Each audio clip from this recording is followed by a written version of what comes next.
Okay. And thank you for welcoming us to your my friends was here from the room. It was sickly. Yes. So we'll resume the adjourned meeting from yesterday.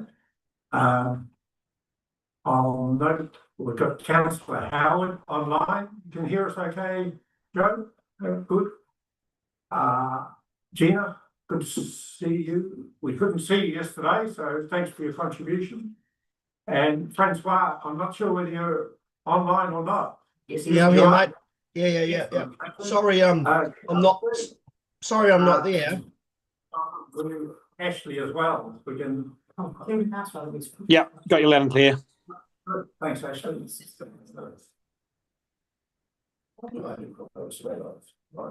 And Rebecca. Right, Rebecca, welcome. Hi, everyone.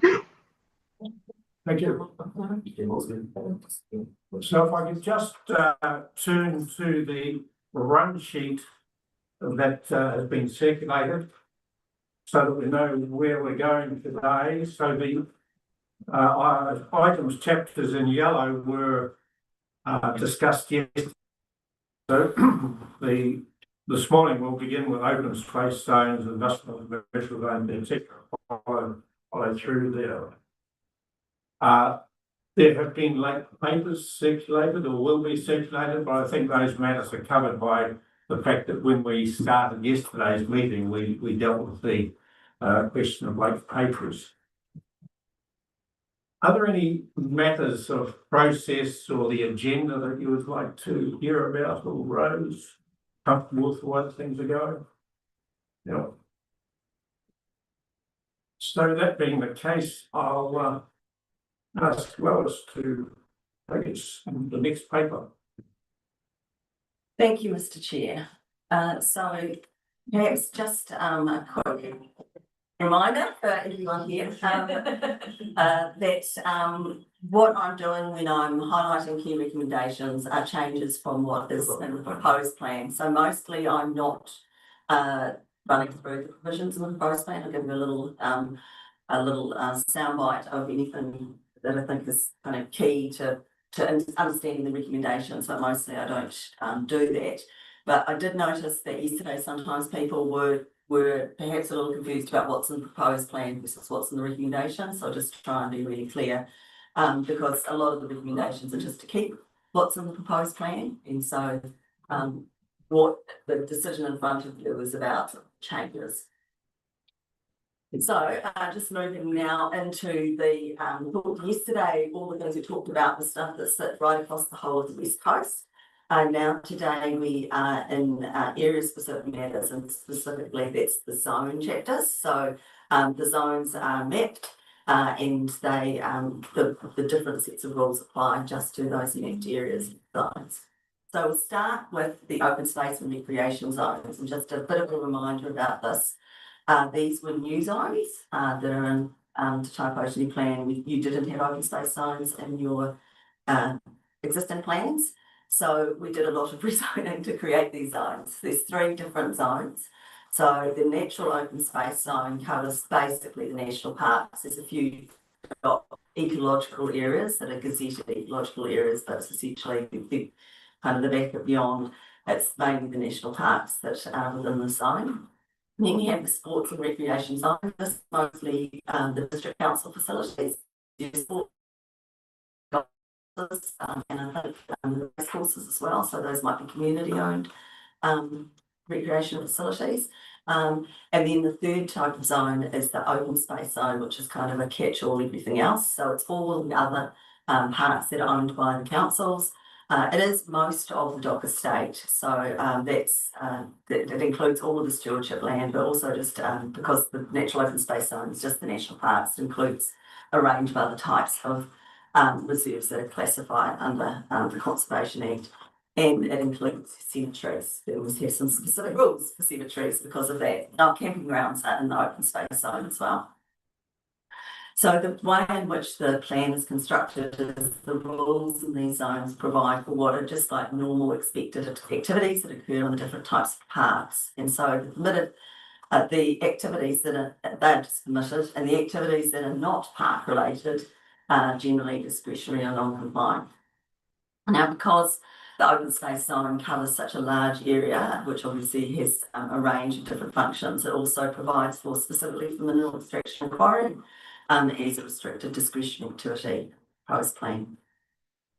So now just move into the hearing panel recommendations. So you're going to get tired of me saying this, but a lot of the recommendations are just kind of the standardisation. There are some specific amendments to the policies to specifically identify that mineral extraction, prospecting and exploration and electricity transmission and distribution and renewable electricity generation are kind of expected activities that might occur in this zone, because as I say, it covers most of, in actual fact, it covers most of the West Coast if we look at the actual physical area of land. And so we have, for example, we've got hydro schemes in the open space zone. We've got quite a lot of the electricity transmission network. There's quite a lot of mineral extraction activities going on. So just really beefing up that understanding of the policies is one of the recommendations. We had submissions from Ngātahu about the whole stewardship land issue. And so the commissioners are recommending a new policy and method specifically around the reclassification of stewardship land, because should there be recommendations that some of that land is moved out of the public conservation estate, then we'll need to look at whether rezoning it's an appropriate thing to do. So the method talks about that and says that if it's worth rezoning it, but ideally we'd do it as a group and just rezone all of the stewardship land that's taken out of the conservation estate. So that's policy talks about that. The method is not a statutory plan. It's as I said before about methods, they're things that we intend to do. And so it's putting a sort of stake in the ground to say in the future that's something that would be intended to be done. The other change, as I say, quite minor, is the definition of camping grounds. And so that was to specifically include, when I talk about ancillary activities, that's things like cabin accommodation or motel accommodation, because that's much more commonly attached to grounds now than used to be, but also to specifically exclude nohoanga, because they could have been accidentally caught under that definition. So they're not a camping ground, quite a different cultural area of occupation, and so changing the definition to include those, exclude those. And I'll stop now. So just pause. If I could just ask a question. Stewardship land, would you mind explaining that to me or to members who are not familiar with the term? So the public conservation land that's on the West Coast, actually throughout New Zealand, is classified into different types of reserves. So we've got all the national parks. There are also ecological reserves and nature reserves and historic reserves. And then there is a large area of land which was moved into the public conservation estate, I think I'm going to say the 90s maybe, which was formerly owned or managed by timberlands, I think.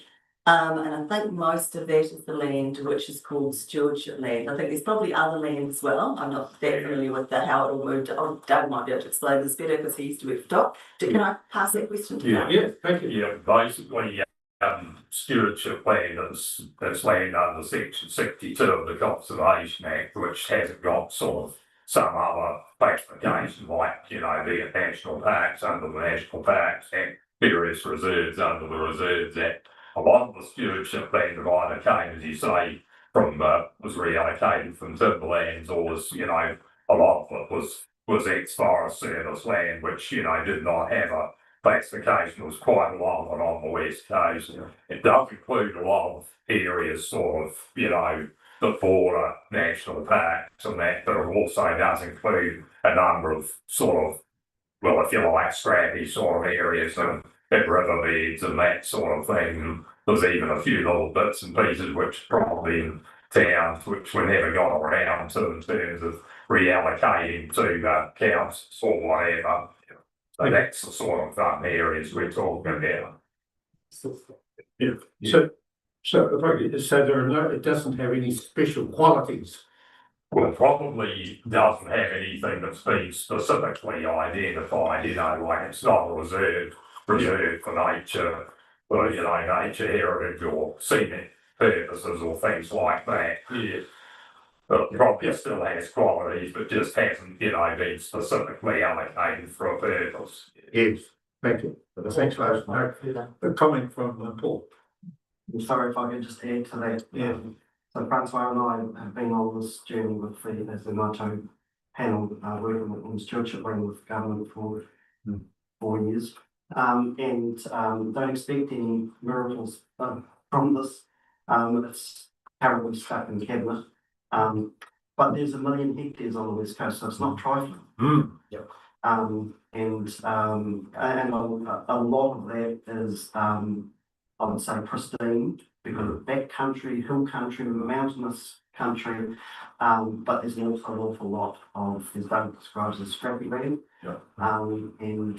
So there's a variety of recommendations of classification and forward, so that's what this is about. So it's work in progress. Well, hell, it's been a long time in progress. Yeah, it was ignored for 30 years. And then for the last 4 years have been working through acre by acre. Thank you. So just maybe to round out that discussion, the policy recognises that there is a process underway for looking at some of this land, and that it may be an outcome of that process is that some of it might move out of the conservation state. So that's really the key recommendation is to include that policy. Yeah, thank you. So that's the sort of so the way I should have introduced this before, but the way our zone chapters work is a bit different to the district-wide chapters. So with the zone chapters, we've got groups of zones, and we have the objectives and policies for each group sits in its own section, and then we have each zone has its rules. And so the open space and recreation zones, there's 3 of them. The objectives and policies sit in a chapter across 3 zones, and then there are chapters which are the rules for each of the zones. So if there's no questions on the further questions on the recommendations around the objectives and policies, I'll move to the rules.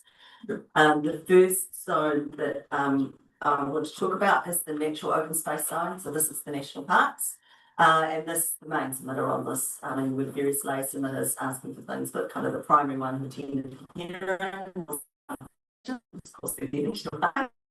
And they felt that the plan, I should just say that for district plans, the Department of Conservation, provided it's doing work under the Conservation Act in accordance with its conservation management strategy, can basically ignore the district plan. So the district plan doesn't govern Department of Conservation activities. Where it does have an impact on public conservation land is for concessionaires. So anybody else doing stuff on Department of Conservation land.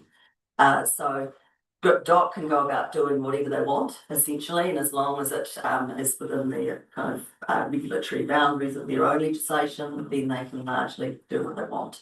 But when there's a concessionaire, they need to get a concession from the Department of Conservation, but also they need to consider the district plan and what it might say. So the Department of Conservation took the view that the natural open space zone rules were too permissive in relation to temporary camping grounds, residential activities and retail activities. They think all of those things are inappropriate in a national park without a greater level of scrutiny. So the recommendation from the commissioners is that those are made restricted discretionary activities, which is what the department sought. The only other change or major change that the panel have recommended in relation to this rule set is adding in, I talked about this yesterday, this catch-all rule and any other activity, and they have recommended that it be discretionary in line with all of the other signs. So that's those are the major changes for that zone. I'll just pause for a moment if there's anything my colleagues would like to add or any questions from me. I have a question, Chair. And I'd just like to have some clarification around the recommendation report on the 104th E, which is around the new policy specifically around the reclassification of the stewardship land. So just need to be really clear, I think, the committee members, before choose to adopt the commissioners, that we are clear on what we are agreeing to here with regarding that. So I know it's we just.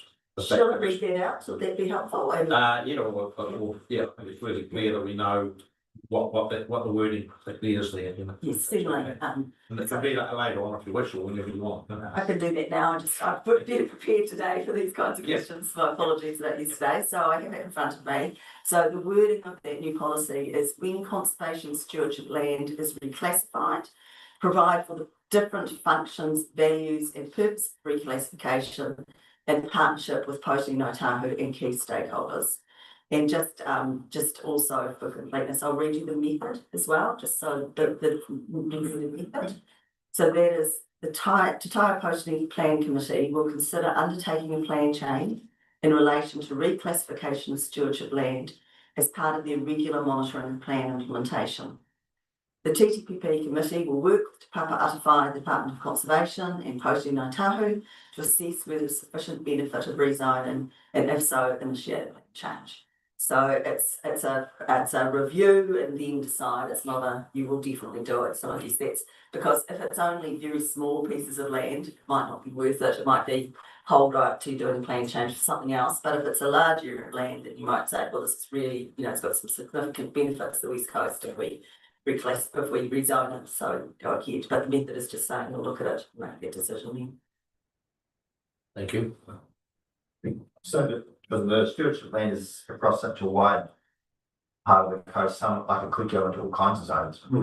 It's not like a matter of saying, hey, we're going to release 500 hectares, and it's all going to be X. It could be like the stewardship land might be spread across the ponds in different zones all over the West Coast. Yes, and I think, probably the most likely is the bigger areas of land might be more appropriately general rural. But I can imagine when I'm aware of stewardship land in town, so that might be rezoned for commercial or residential or something like that, because there are these odd pockets of land that they're just held by the Department of Conservation for reasons of administration rather than because they have conservation value.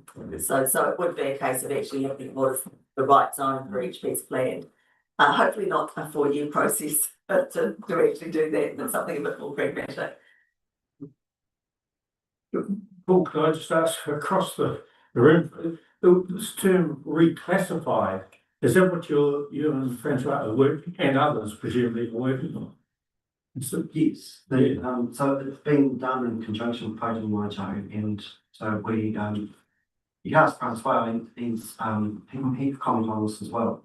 So yes, it's reclassifying every single piece parcel of stewardship land. Right. There are hundreds and hundreds. As I said, the lion's share of that will be in the likes of Conservation Park and big stuff. So it'll be for this plan, purposes of this plan, will be open space. But there are some pockets scattered around, some that are recommended for disposal. But that's all in the hands of Cabinet. Right. Perhaps ask Francois. Yeah, Francois. Francois, have you been following this discussion? If you could add anything, please. Yeah, no, can you hear me? Can you hear me okay?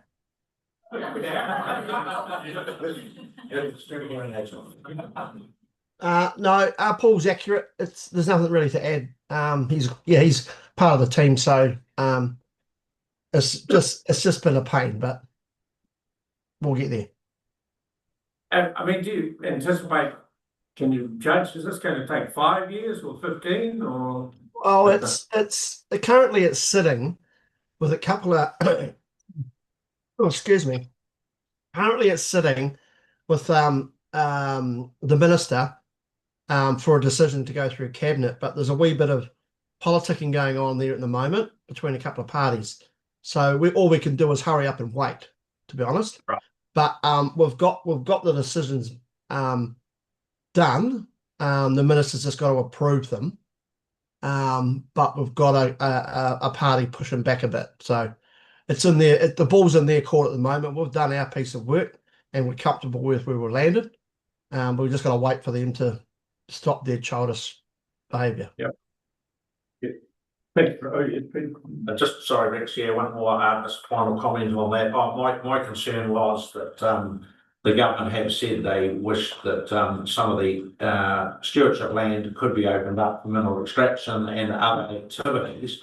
And I just want to make sure that that didn't, the Commissioner's recommendations didn't hinder that in any sort of way, because there is potential. I do, just an example for the committee, like Paul said, there is so much widespread variations of the different land. And for example, which everyone will probably understand, Lake Brunner, the bed of Lake Brunner is actually in stewardship land. So that gives you an idea of how it's not all just useless riverbed, or a lot of it's actually good land that would be, should be classified into a.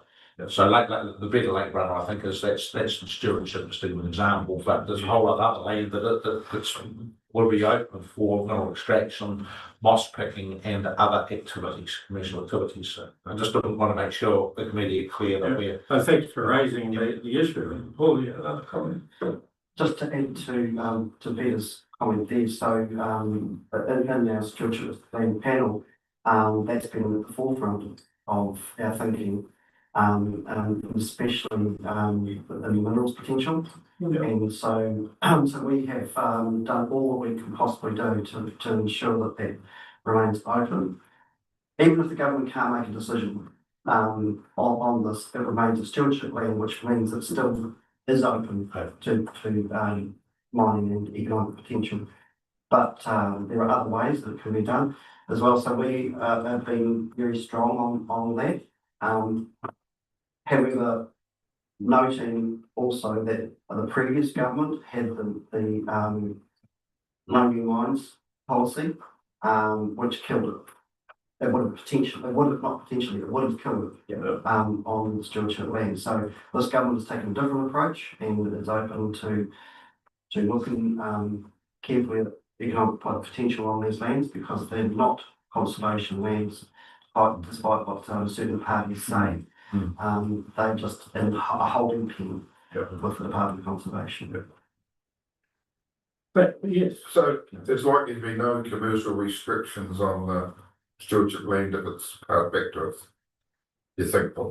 Through the chair, nothing additional. Yeah, that is. It's open to stewardship land, but that's a whole process that they have to go through with the Department of Conservation. They assess everyone on its merits, and that would continue parcel by parcel. But through this plan, we won't have any restrictions. You don't anticipate. So, just to be clear, not very many people submitted on this part of the plan. So most of what is in the recommendation report was what was in the proposed. So the proposed plan, as I outlined earlier, these lands are parks. So that's what the proposed plan anticipates. So there's some amendments recommended by the commissioners to better emphasise that. I mean, there's a specific policy about mineral extraction saying that's appropriate in the open space zone, but just more strongly emphasise that mineral extraction and prospecting and its exploration as well, not just mineral extraction, and electricity transmission and distribution and renewable energy generation activities are likely to occur in this zone.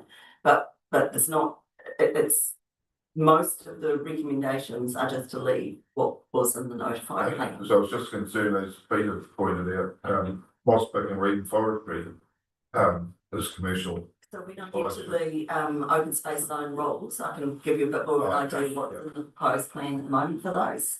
So there is the open space zone, which is the stewardship land we're talking about, is in that zone, does have more provision for kind of retail activities, things like that, because they're often associated with kinds of things. Just concerned with restrictions.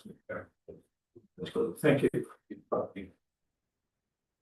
So just moving back, so that with the natural open space zone, I just went through before the change the rules there. So not very many changes to the rules, and the main submit on that. So was the Department of Conservation. I probably should just highlight that we did receive quite a lot of submissions saying that all the Department of Conservation land should be rezoned natural open space zone, and that included a submission from the Department of Conservation saying that. I was 42A author on this report, and my recommendation had been that that not be done, that it retain that most of it's in the open space zone, and the commissioners had agreed with that. And just, I guess, to perhaps set your minds at ease of that. At the hearing, Doc's planner agreed that actually the reasons I've given in the 42A report to leave it as open space zone were reasonable. And so I don't think that's a matter that they're likely to pursue, but that might not be the case for other sites. But certainly for the Department of Conservation, they left the hearing, I think, comfortable with their recommendation. So moving to the open space zone. It's taking a little while to catch up. So this is most of the dock land. It's all most of your reserves, and so it includes, you know, urban parks and that kind of thing. So quite a range of different types of lands. So the main changes here were adding specific references to the rifle range protection area. So this is a Buller specific thing. So up at behind Westport, there is a rifle range, and it has a rifle range protection area, which is concerned about this reverse sensitivity matter, which is, you know, kind of a big deal for activities like that. And so adding in references, it is actually in the open space zone, and it's got therefore other activities going on. So adding references through the rules to, yes, activities shouldn't be built within that protection area, which might compromise its use of the rifle range. There are some duplicate rules that were effectively regulating the same thing. So this is an example of, I can't actually recall which council, but one of the councils submitted identifying, hey, there's some duplication here, can you tidy up the rules? So that's recommended by the commissioners. This one is an interesting one. I think the effect of it's pretty minor, but it's an interesting recommendation, and it really arises because KiwiRail, who attended a lot of hearings, provided a very impassioned rationale about the need for safe and efficient operation of the rail corridor, which of course is something we would all support. And they were concerned that because the definition of park facilities and park furniture, which is permitted activity, is very broad, because the point is we want anything that normally would occur in a park to just be permitted, that actually if it happened within a close distance of the rail corridor, there could therefore be safety risks. So the setback has been added into the permitted activity rule, and then they mounted what to the commissioners was a persuasive argument that if something was built within that setback, it should be a restricted discretionary activity rather than a controlled activity, because a controlled activity must be granted, whereas restricted activity gives the ability for the council to decline consent. So if, for example, someone wanted to build a club rooms within the 1.5 metre setback, 5 metre setback of the railway line, if it was a controlled activity, then it would have to be granted, and KiwiRail were concerned about the safety risks that could arise there. Hence recommended that it be restricted discretionary activity. I mean, in practice, it's a resource consent either way. A restricted discretionary activity consent can be declined. They are normally declined, but they give the council more ability to say, look, maybe building up, that'll solve the problem, or that kind of thing. And then the third change is, as per other parts of the plan, the change in the any other activity rule to be a discretionary activity rather than non-compliant.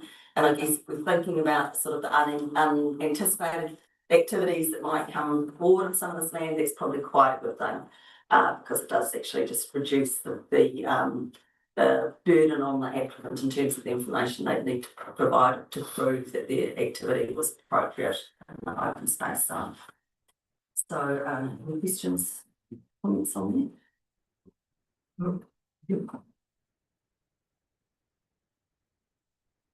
Right, so the last zone in the open space zone group is sport and recreation zone, so your main sporting facilities. Again, we had some duplicate rules just in terms of what they were. I think we had a rule for grandstands, for example, but actually they're a building, so they're covered by the building rule.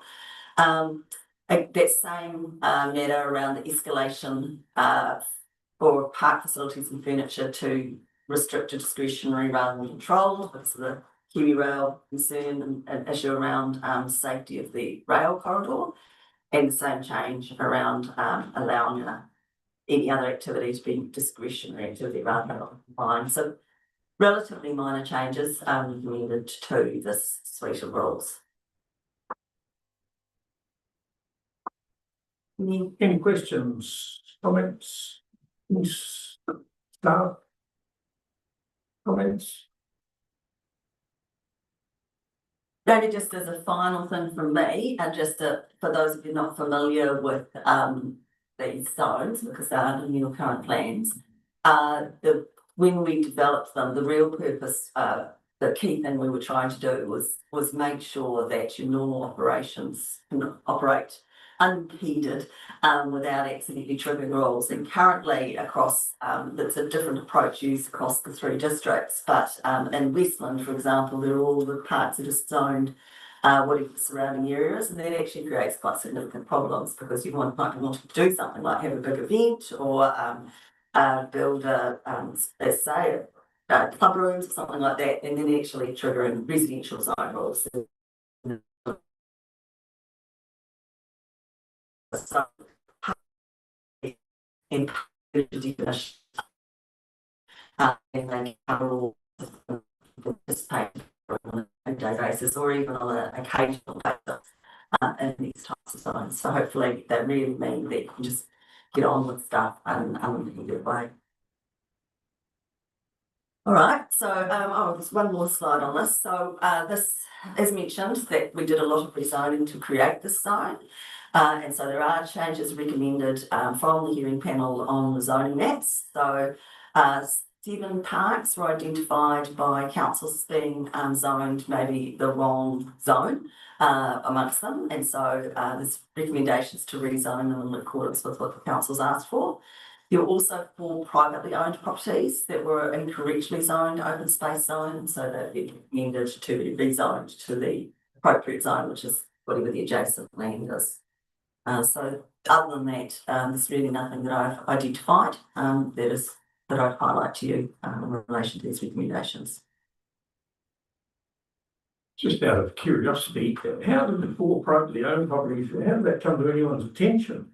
It actually came to when we came out with the proposed plan, the owners of properties contacted us, and the TTPP submission was to rezone these properties correct zone. So I think since then we might be aware of another property that has been incorrectly zoned open space zone. So when we get on to looking at kind of some minor plan changes, I think that would be one of the things to include in that. I'm just reading down through the recommendation report now, and it might be worth fleshing out that it's talking about other relevant plan provisions and how the other general district-wide matters and things like coastal environment and things also impact on these zones. So that's the case with every single zone. So there's a section in front of every single zone, in fact, in front of every single chapter, which refers you to all of the other parts of the plan that apply. So that's just a standard section. It was quite brief in the notified plan. I had been with the view that we didn't need to fill the plan up with lots of information. It has no statutory weight because it's advice information really. But we received a lot of submissions, back to that, people finding it hard to navigate the plan, saying, look, you need to be more fulsome in that. And so all the way through every single chapter, there's a recommendation from the hearings commissioners to flesh it out, include all of the chapters that have relevance to that particular area. It's not a change to the rules, it's information, it's advice, it doesn't have any statutory effect. It's the aim is to be part of that sort of suite of being more helpful to people using the plan. So in the case of zones, all of the district-wide measures chapters apply in all of the zones. And you'll just recall that the energy infrastructure and transport chapter overrules the zones. So while we have the commissioners have recommended amending the policies to specifically recognise electricity transmission and generation, the rules for those sit in the energy chapter. And so really the only time you'd ever use those policies would be if there was a significant resource consent required under the energy rules or building a new hydro station that seems quite likely in the open space zone. And so then in doing the assessment, they'd look at the open space rules, open space policies and objectives, and so say, oh, okay, they're actually supportive of renewable electricity generation. That's sort of ticks that box.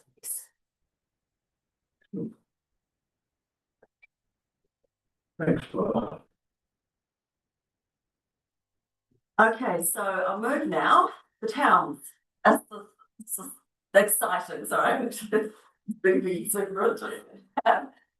we have 4 different zones in our town centres or commercial areas that are part of the commercial and mixed use zones section. So the 4 zones are town centre zone, which is your main hearts of your 4 main centres. We have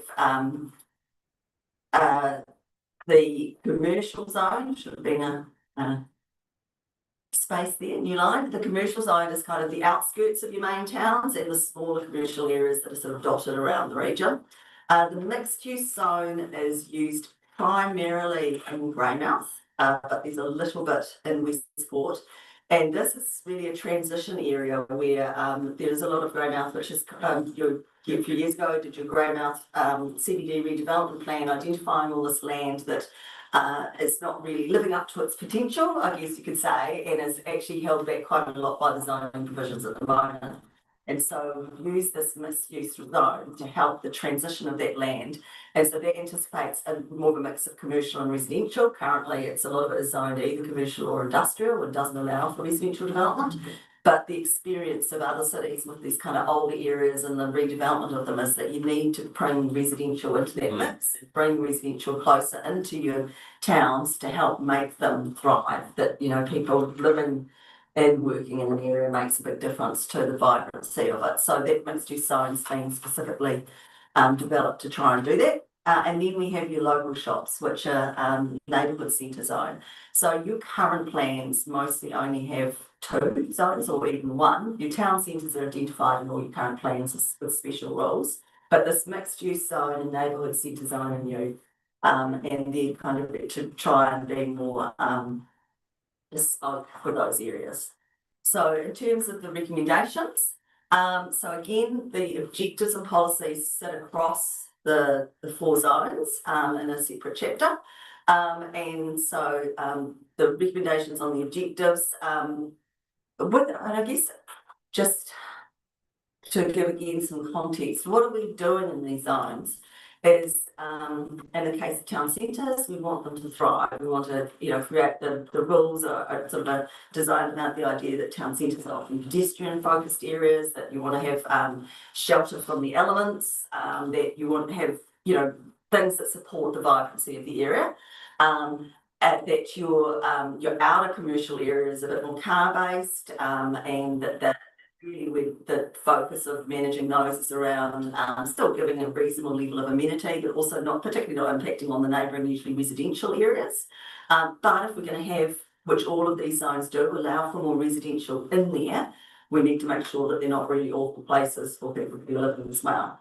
But they've got a commercial focus. And then the neighbourhood centre zones, those are places, the little groups of shops in the middle of the residential areas. So they're a bit more focused on making sure that that's not going to be, you know, it's kind of your dairy or your takeaway, but you don't want it to be operating in such a way that you end up with problems in your neighbourhood. And then the mixed use zone, as I say, is to facilitate redevelopment. So there's a sort of a kind of a philosophy that sits across the different zones. And so that's where that recommendation from the panel is a new objective that's really around managing the adverse effects on the activities and within and adjoining the commercial areas. And the reason why they're proposing that objective is because we have quite a lot of rules about that, but it doesn't link well to the objectives and policies. Last, so with the recommendations with the hearing panel, did they take into consideration that Westport, Grey and Hokitika actually service towns to their wider community, being that we are a rural region? Because that, you know, I hate to see restrictions put on central use within those towns based on developing cycle or walking ways, because it will not service the needs then from the wider geographical nature. See from the appendix, they don't recommend a lot of changes to this suite of rules. So they're largely as drafted by in the process of preparing the plan, and I guess I can say with reasonable confidence, we spend a lot of time, I think it would be fair to say, not just the technical team, but also the committee, working through this to make sure that we were zoning the right areas, the different commercial zones, and also thinking about the types of activities that go on in there, and what were the things that were special about, because each of them have slightly different rules, slightly different rules for Hokitika, slightly different rules for Westport, slightly different rules for Greymouth, recognising the different characters of your towns. So that was all went into the drafting for the notified plan, and mainly the recommendations from the hearings commissioners that are better tie those things together. So with all of the zone chapters, we wrote the objectives and policies first, and then we wrote the rules. And in hindsight, didn't spend enough time making sure that the two talk to each other really well. So that particularly matters when someone applies for resource consent, because when someone applies for resource consent, planners will look at the policies and objectives and say, what's the intent here? So that's really what your policies and objectives are doing. They're telling you about intent. What are you trying to achieve? And so the commissioner said, we can see the rules are about different for each of the zones, but they're about, the types of intent that you have for the zones, but your objectives don't reflect it. So we're trying to fill that gap for us. So that's what that's about. Yeah, no, I appreciate that, because we, like in particular, we're sort of coming under pressure every now and again from a certain element of the community to take cars out of the CBD area, which just isn't practical. Yeah. Keep it a strong walking and cycling area, and it's nice that this is going to sit solid to give us that ability to control.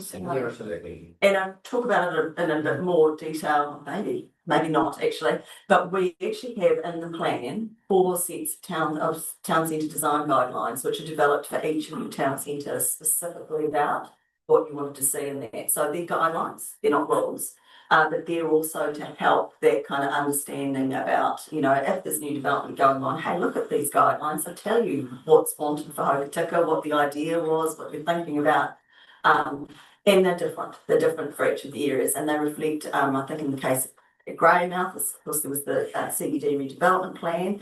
At the time the plan was being drafted, there was a lot of work being done, I think, with the retailers around design and that kind of thing. So that's kind of reflected in those guidelines, and similarly with Westport and Reefton being a kind of historic focus. Those guidelines are a lot about the kind of heritage values of Reefton. So they're tailored for each town centre. There does seem to be some quite specific things that could be, like the planting of 1 tree per 20 car parking spaces is required. I'll get there then. Yep. So I'll finish the objectives and policies. So what they're trying to do is define these objectives and policies for the rules. So there's also a recommendation for a new objective that actually talks about the purpose for zones, so that that's clear as well. There are some amendments recommended to other objectives and policies, just as mentioned, to kind of better recognise that cycling might occur, but also the functional and operational needs of the businesses that are in those areas. So that is actually, it's a core function of the zone. There are some changes recommended to the permitted activity rules, and I thought the key ones I wanted to highlight really were increasing the height limit in the commercial zone to 15 metres. It's 12 in the proposed plan. I think that's probably not going to make any significant difference, but just in terms of what that means, a 12-storey building, a commercial building would probably do 4 stories with that. If you go to 15, you'll be a 5-storey building. So that's a change there. Not many 5-storey buildings at the moment on the West Coast, or 4-storey buildings. So I feel like it's probably not a big deal, but I wanted to highlight that. We've got the railway setback. We've got the new rule, or change of the rule from any other activity to be discretionary rather than non-compliant. So those are the main things that I wanted to highlight, but I'll now just turn to look at that chapter so I can answer your queries be applied in relation to the specific changes. We'll go through if you like, I can go through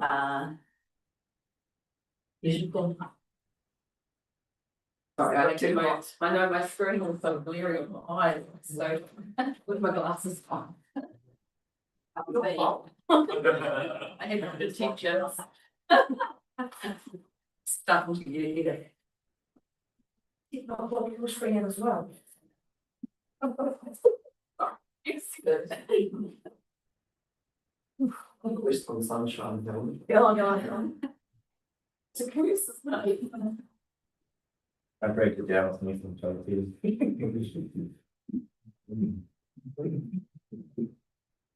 You're right, say. So, sorry, me and Klein, you had an issue to raise. Oh, I was talking about quite specific around like one creek with 20 car parks, it seems. So which rule are you in for that? I think it's 262. Permitted. Comms R1. So I crossed out the word encourage. The required, Required, which, you know, is quite specific. yes. So that would have been based on a submission made. I'm sorry, I didn't do this topic again. I don't know what went on in detail at the hearing, but I would imagine there was representation that that encouraged is not one of the problems in writing permitted activity rules is they're supposed to be certain.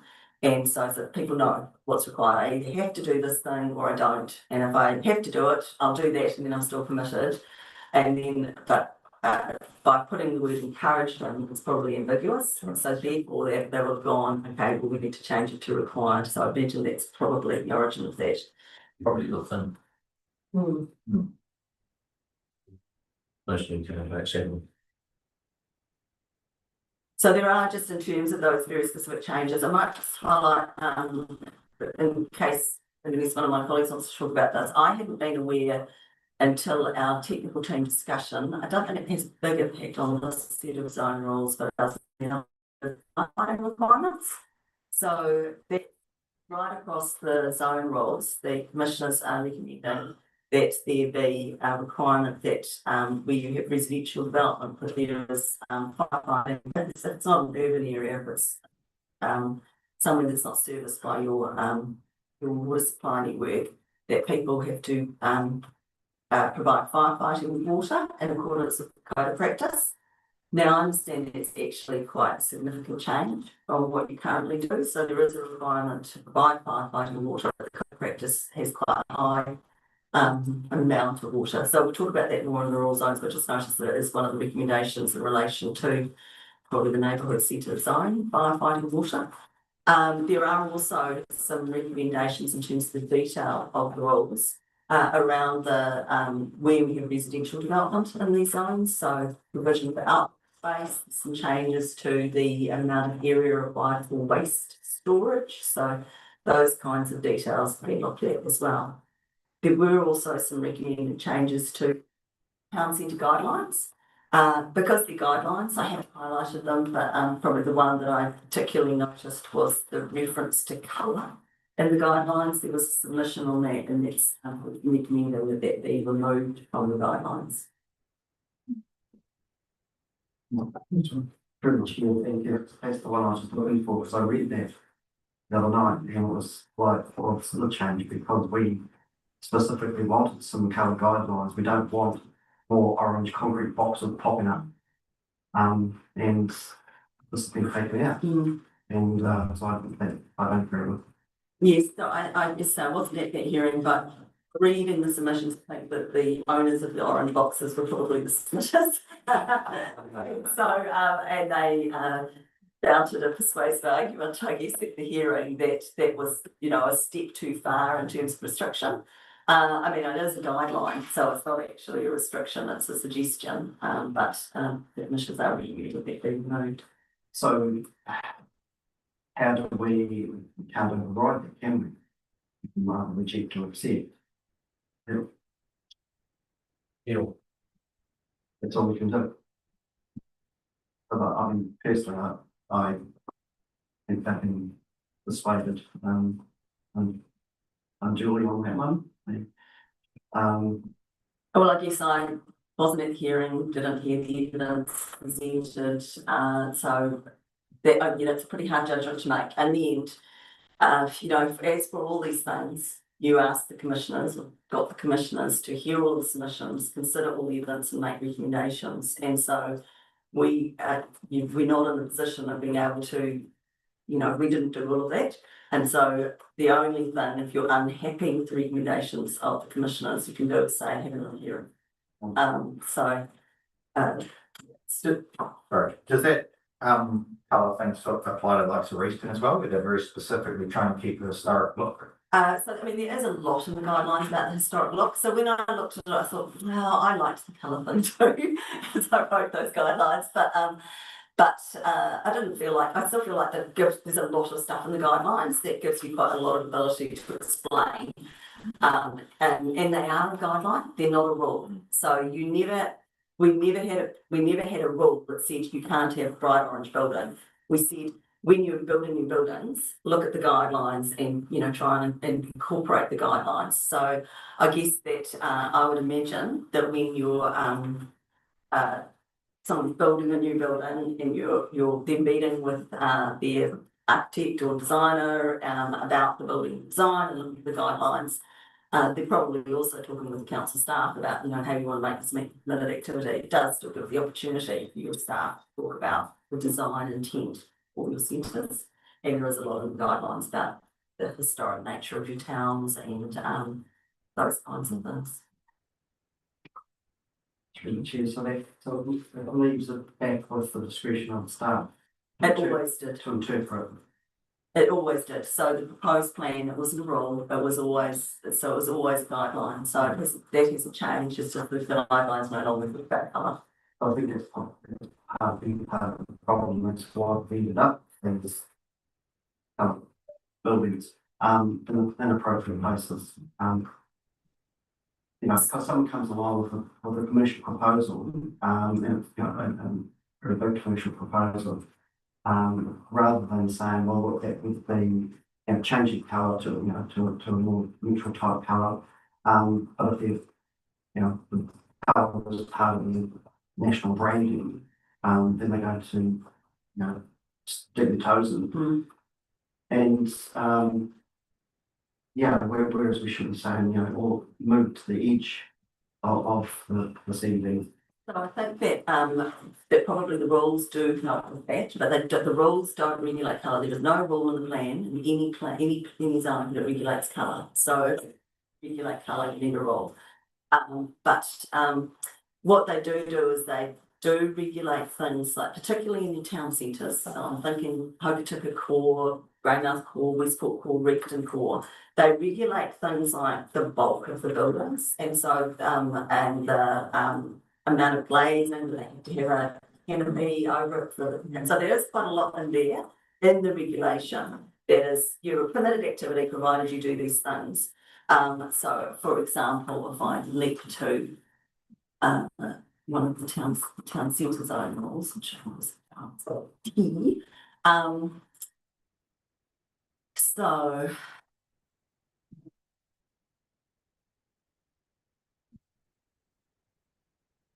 if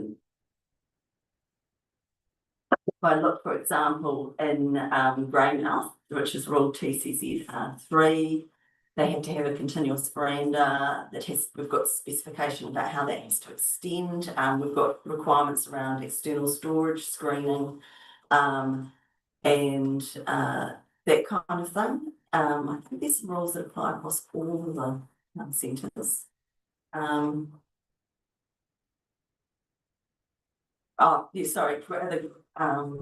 National recommending, so that's the same. We've got minimum amounts of glazing.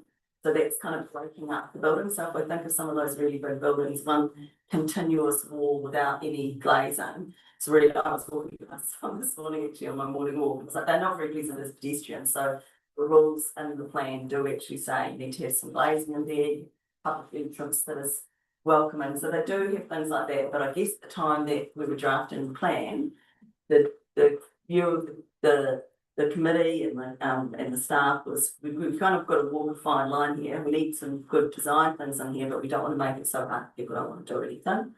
And so so colour wasn't something we decided to be regulated. Yes, I mean, it's not one to die in the ditch. but it's just a bit disappointing really that the extra discouragement, has been overridden. Sorry, just, well, you wouldn't be able to build a new non-leaving building in Greatmere that isn't got any windows and the colour that's. So I don't know if the new Norland, is it in within the town centre zone? Sorry, I'm not, Right, it is, within yeah, so they would have, that was one of the buildings I walked past, I mean, this is really horrible, to be honest, as a pedestrian this morning. It's just got, corrugated iron, and it would have really benefited from 2 windows, and I did think, well, maybe they could put a mural on, because some lovely murals and Greydown that make quite a big difference as pedestrian walking around. So there would be something to retrofit it, but I mean, that would have been, that's a good example of where it would make quite a big difference to the pedestrian experience if there actually was a window. A lot of people have commented on it, they reckon it was for security reasons, they didn't put the windows in. That was why in those rules that you just said that we put in the verandas and windows, and we've done that in the first stage too. So Sure, it didn't happen enough. that's completely, In that building. and I think there was a similar issue with the mining building and Hokitika, that really there was very little ability in your current plan to make that respond better to the fact that it's in a pedestrian environment. It's got a big blank wall. And I don't think there was a veranda on it, and so not really a great experience pedestrian. I mean, the thing is, there is a place for those kinds of buildings. And that's what our commercial zone is. So the town centre zone is, the idea is that that is a place where people might go and park and then walk around and do some shopping, rather than, so expected that people might be walking around. And so, I guess the bank's experiences of your plans don't control that well. So then the rules in the proposed plan are much clearer on the kind of what are the basic minimum requirements for it to be pedestrian friendly. In the comment. Yeah, in relation to the mighty building in Hokitika, not only the colour, and also the fact that the windows, but it's an heritage precinct, and it just, you know, it's inappropriate, it's so cited. The mighty Granite is well, perfect site, you know, for a store of that size and, you know, a destination store.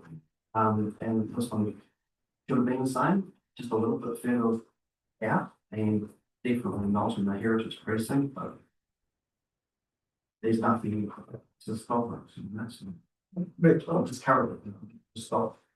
I think one of the things we were balancing when we were putting the plan together was, although those sort of what we call big box retailers, like if you go to Nelson or somewhere, they're all out in the outer suburbs, and I think the risk in our smaller places is that they suck the life out of your CBD if they move too far out, because the reality now in our situation is they're significant employers, so they also got a whole lot of people either pop out to lunch with their cats and all that, whereas if they're out walking out of town or whatever, you do see them in the bigger places, they become destinations in their own right. But what does that leave for your CBD? So it's that trade-off between not forcing them out, but not ending up with just a very industrial looking main street as well, I think. Yes, and I think that's exactly what, correct me, Klein, I think it was the discussion that went on. But I guess yesterday you asked about, you know, what would be the impact of the plan. So I can be confident in saying to you that if the minor team in Hokitika was coming in now, you would have the ability to make it more pedestrian focused. So it could still locate there, it could still be fringe, but you could make it have a veranda, you could make it have some windows, and you could have a discussion with the town centre design guidelines about, you know, how could you make your building more fit with the centre. So you'd actually have something that is written down to say to them, look, this is what we're thinking of. You wouldn't have to stick to make them do it, except in relation to the veranda and windows, but even that would make quite a lot of difference. And that would be, and one of the things that you can do, and I've done this as a planner myself, is when you've got those things, you've got that lever to say, look, we can make you put a veranda here. You can have discussions about, well, okay, maybe we only need the veranda on this bit, provided you do this other thing, which fits better with our town centre, or maybe we can make you put in 50% windows on this wall. We can do it, that's the minute standard. But we might be prepared to reduce that to 40% if you do this other thing, which better integrates your development with the town. So it does give you, having those rules, it does give you some leverage to be able to have that discussion about what other things they might be able to do to improve the kind of amenity. They should be able to control the colour of those major brands, so that's a bit tricky. Yeah, so there's No rules. We've had a good discussion, but I think we've had enough. Thank you. okay, so that's it on commercial zones. If there's any, have you got any other things to raise with you? Is there anything just before I move to industrial zones that any of the team like to raise? Okay, so industrial zones. So we have two industrial zones on the west coast. We have the light industrial zone and the general industrial zone. So most industrial areas on the west coast are general industrial. But we do have this light industrial zone applied in a few areas that are, I guess I would call them more recent industrial areas. So they're kind of, there's been a move, but old industrial areas, we did have a lot of heavy industry and manufacturing on the west coast and still do have that. And the general industrial zone was really designed around those long established areas, industrial areas. But the light industrial zone is largely applied to some new areas for identified future industrial development, and also some that are sort of surrounded by other zones where the issues about amenity at the boundary might be a bit more of a concern. So, in terms of the hearing panel recommendations, probably one of the key recommendations across both these zones is deleting the requirement for stormwater treatment and the associated policy associated with that. Again, I wasn't at the hearing. I personally don't like that, but I wasn't at the hearing. I haven't heard the evidence. It's something that was the commissioners have recommended. Most of the amendments are about the boundary issues. So these zones sit next to other zones. And so thinking about the targeting of the management of amenity issues need to be around zone boundary effects and less about what's going on inside the zone. If you're in an industrial area, you expect to be in an industrial area. So it's managing the effects at the boundaries. There's some restructuring of the rules actually across both sets of commercial and industrial to separate activities from buildings. And so that's something that was recommended by the planners who were prepared 42A report for this topic. So they proposed some restructuring that does now make these rules structured a little bit differently from other zone rules in the plan. So it's consistent across the commercial and industrial zones, that splitting out of activities from buildings. And looking at it, I quite like it. I think, oh, maybe if I was writing the plan again, I would do it that way. I'm not writing the plan again. So I think that there's some merit in it, but it does mean that it's slightly different in these zones. Has enabled a bit of simplification though as a consequence to that. And then the other thing I highlighted was this the any other activity role moved to discretionary rather than non-compliant. And again, feel like overall, I think it's a good change. I highlighted every zone and just to make sure that you're comfortable with it. But I think again, in an industrial zone, the unanticipated things quite possible. You know, we're kind of in an age of technology change and redevelopment, and also I feel like that being discretionary also does enable the difference between an assessment, a planner assessment of a discretionary role versus a non-compliant is quite significant. And so it really does sort of leave the door open for some innovation, really. So I don't know if there's anything that my colleagues would like to add. Questions? Oh, Councillor, thanks. Councillor Howard, did you have a question on this? You're on mute. Get unmute. I agree with what Lois said about the stormwater. I think it's quite disappointing that stormwater hasn't been greater recognition. Talking to our planners, it can certainly be addressed through regional council regulations and also through the Building Act. But I think it's a significant body of work that BOL is doing around managing stormwater, and I think it should be acknowledged in the planning stage. We recognise that we've got a higher water table. We're predicting like 30 to 50% more intensive rain, short periods. So I think it should be given a high prominence, and perhaps at this stage it'll be a matter of seeing how these rules play out, and maybe in a future plan change we may want to bring something in. Yep. Thanks, Joe. I wonder if we can put it on the list of, because the explanations, there may be an explanation for it. It might be helpful to put it on the list. I can probably provide an explanation because they did ask for quite a lot of additional information around this matter. So I did help the 42A author in responding to the Commissioner's questions. And it is that issue that this is actually a regional function. So it's a discharge. So with the stormwater treatment we're talking about, like stormwater generation and the management and the pipes, that all sits with your infrastructure standards. So that's not affected. It's about treatment. But because treatment is about the quality of the discharge, and while it is going to your stormwater network, ultimately it's going through rivers and coast. And so that is the responsibility of the regional council. And in most other parts of the country, there are rules for discharge of stormwater and requirements for treatment. That's not the case on the West Coast. The regional land and water plan doesn't have a requirement for treatment. And it had been in the Buller District Plan. So this was one of the rules we pulled across from the Buller District Plan, having stormwater treatment, recognising that it is, while it is primarily a matter of concern of the regional council, it also impacts on your communities. If you're having a sort of really nasty discharge into an area where people are white coating, I would think it's probably part of it. And so I guess that when the commissioners were looking at all of that, they were going, well, this is a regional function. It shouldn't be in the district plan. So that's, I think, the basis of their recommendation.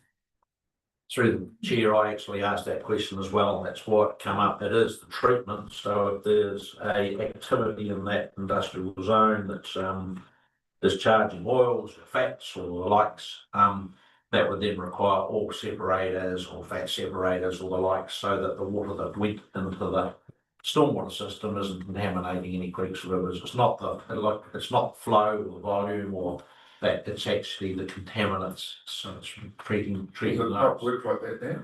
Hey? It works like that now. Yep. So most buildings, when you go for commercial industrial, that's part of a requirement. But not for old, because we've had a problem with that in Prince Joseph, where Old. into the stormwater has caused significant problems. New ones are captured. Yes. Well, truly Well, now. I've I've just had experience myself recently. So just a reminder, unfortunately, unfortunately, in this instance, district plans aren't retrospective. So all of those things which are lawfully established aren't affected by this. So you can't use this tool, even if we had the rule in there to address current issues. And so probably the best place to look, I'm sure your staff advise this is final. That's what many councils do around managing, because there's also a problem with fats going into your wastewater systems. And so a trade waste bylaw is the kind of common way that councils use to try and get on top of that and wreck your infrastructure.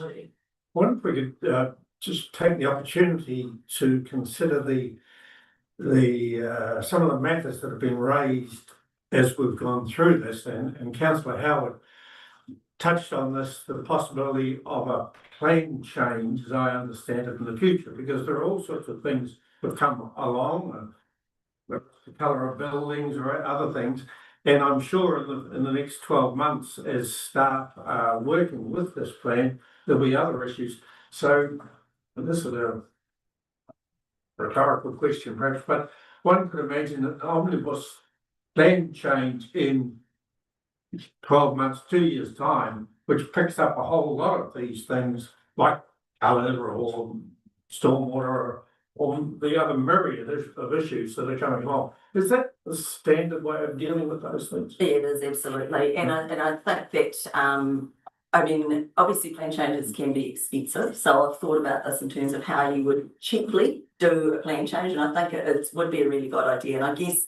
that would be my suggestion for some of these things which are niggly, but we're actually not sure how big a issue they're going to be. We've kind of got, it would be useful firstly, see what's appealed. Because if these things are appealed, then actually there's a whole process to go through there. So once we know, assuming you do go forward with the plan at this time, on the timeline that we've got, you'd know what's appealed by the end of the year. And then we'd be in a good position to say, okay, these matters that were a bit of a niggle haven't been appealed. These matters haven't been. Let's now put in place a bit of a monitoring program of how does that go? How many resource consents is it triggering? Are we finding it's a problem, or is it really maybe less of an issue than we thought? And I'd suggest probably monitor them for 12 months. And by then you should have settled the appeals. And so then be in a good position to say, okay, we've settled the appeals. We've now gathered a bit of information about how the plan is working. And here's our next step with an omnibus plan change to address things, the mistakes that we'll find, to fix any zoning errors that we have, or maybe, there might be a bit of, because by then the plan will be 5 or 6 years old, there might be a bit of additional rezoning that you want to do, that kind of thing. And I'd suggest that might be a program to do that every 2 years, to sort of do an omnibus plan change to fix any minor things. And I direct for councils that do that. And the great thing about the omnibus plan changes is that people are not very interested in them. They're a good they're tidy up, but they're not expensive processes. You get submissions from the people who are directly affected, and you can usually deal with them, as I say, quite cheaply in terms of how you hear the submissions and that kind of thing, and they're very, really appealed. So they're just a kind of more a maintenance kind of thing. Yeah. I think we as a committee need to bear that in mind on our list of things to do, as soon as we pick our property. Make a list. Yeah. It's almost like this committee, was set up for a particular purpose to deliver this plan, but beyond adoption, we kind of need some guiding policies or something around how things progress through to decision making, or whatever.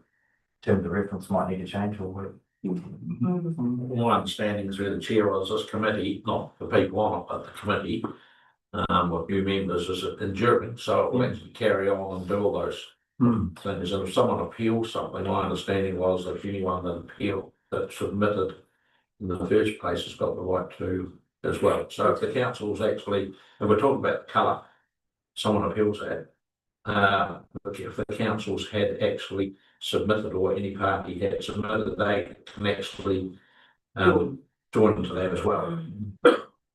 It's probably also worth saying that the way it works with appeals is any party with an interest greater than the general public can join an appeal, and in pretty much everything on this, the councils have an interest greater than the general public. So you could probably join any appeal, even if you didn't submit on that matter, because that test would be very easily met. So it's something to bear in mind. But in actual fact, all of the councils did submit comprehensively on the plan. Probably less so West Coast Regional Councils was much more targeted on its submission, but the district councils, we went through every single part of the plan, carefully looked at it and submitted on pretty much all of the plans. So automatically entitled to join in the field. Thank you, Councillor Howard.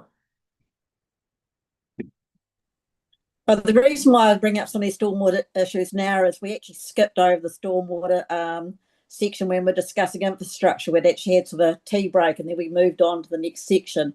And I'd wanted to raise under that they're taken out like the secondary flow onto the streets. And because Bolla's going through stormwater and wastewater separation, and recognising that our stormwater may not take the capacity of large events, that the street may be the overflow mechanism. So it's just so until we get those designed, we don't really know how the plan rules will apply, or they need amended, but just recognising some of those factors. So I agree with the conversation about taking note of these and putting them forward in a future plan change. Yep. Thanks. My apologies for cutting you short yesterday then on that topic. Right, any other comments on this one? Thanks, Lewis. Okay, I will move to. I think Jennifer Ben will do another. All right, so residential zones. So obviously this is a big topic as well in terms of the impact on the form of your communities. So we have, again, no, I can't count. We don't have 4 zones. We've got three residential zones. So we have the general residential zone, which is most of your existing residential areas. We have the large lot residential zone, which is a new zone that was just used around Greymouth, and that was really related to infrastructure and particularly, topic of the moment, stormwater capacity in parts of sort of southern Greymouth and Paroa. So the large lot residential zone is used there. And then we have a medium density residential zone, which is a new zone, and it's used to encourage intensification. And so parts of Greymouth, quite large areas of Greymouth, being rezoned. The medium density zone, particularly around the town centres and shopping areas, are back with this idea of trying to get people close to where the great facilities are, so they get to use them, but also you're getting more vibrancy. And also, really importantly, the discussion that went on a lot when we were developing the residential zone rules was the need to provide for more different types of housing across the West Coast, and that for many people, the sort of 3-bedroom house on a quarter-acre section is not what they're looking for at a particular time of life, whether that be when they're quite young and wanting to be, going to bars and all that kind of thing, or when they're older, when they don't want to have to maintain it much. So that what we've done with having these 3 different zones is we're actually providing for more different types of housing. And in the case of the medium density residential zone, there are parts of Greymouth where zoned this where we've already seen essentially that kind of development start to occur, and it's particularly for older adult housing, close to the hospital and around Shakespeare Road. So that was kind of the intent with the zones. So in terms of the recommended changes, a lot of them are the same across all the zones. So these zone provisions are quite similar because we're trying to maintain a residential area with a basic level of amenity and pleasantness. But really the difference between the zones is the density of development largely. And so the changes, the differences in the rules are mostly about how you deal with development in a higher density environment for the medium density zone, and how you deal with it in the lower density environment in the large lot residential zone. So the first change I wanted to highlight was a change that was sought by Buller District Council, and it really relates to the situation in Westport, where most of the area is general residential zone, seeking that provide for a maximum of 2 residential dwellings per allotment. That's actually consistent with what's in the Buller District Plan at the moment. So the commissioners have accepted that and recommended that the TTPP be amended to, I guess, reflect the differences in Westport. There was also an exceedingly submission. I think I have to give credit to Buller District Council for this one as well. And specifically identified we hadn't provided for accessory buildings within the permitted activity rules, so that's garages. So that's to my embarrassment that we hadn't. So thank you so much for that submission because now we have, well, the recommendations are yes, we should be able to build garages as a permitted activity, and conservatories and garden sheds and all those other things. Residential area is not really size. So there's some simplification. Some of the rules, so for example, minor structures, that's simplified through the zone rules. Again, a helpful submission from one of the councils to just simplify that a bit more. Probably a big thing to signal in these zones and also in the rural zones is that Western District Council has sort of changed that the visitor accommodation rules in the notified plan, they were the same as Grey's. Bullers are different, and the submission sought that they switch over to being the same as Bullers. So that's essentially their homestay visitor accommodation. So that's when someone's living on the side and they might have a sleep out that they're renting out for visitors, that kind of thing. That's remained a permitted activity, but that where people are doing whole house rentals, that the restricted discretionary will apply. So that's something that's been rentals, probably short stays. Short-term visitor accommodation is what we're talking about, yes. So we have whole definitions on the plan about it. So, we kind of we call it the Airbnb kind of situation. Yep. Yes, so Westland District Council submission had sought that their rules reflect the Buller ones. And then the other thing that is, again, actually, this is across most of the zones, but I'll highlight it here first, is there's a really good submission from a member of the public, but it was a really useful submission around the stringency of rules, offences walls and retaining structures that don't meet the permitted standards. Obviously, lots of permission fences, walls and retaining walls, but there's a threshold. And in the notified plan, we linked straight to discretionary activity and the recommendations. I'm sure that seems a bit sledgehammer to crack it up. That be a restricted discretionary activity instead. So they've recommended that. So that short stay accommodation thing, so if the absentee owners wanting to do, say, an Airbnb, that triggers the need for a consent, is that at the level that it cannot be denied, so they can, or not? It's a restricted discretionary activity, so it's, that is, you have the ability to decline. Oh, okay.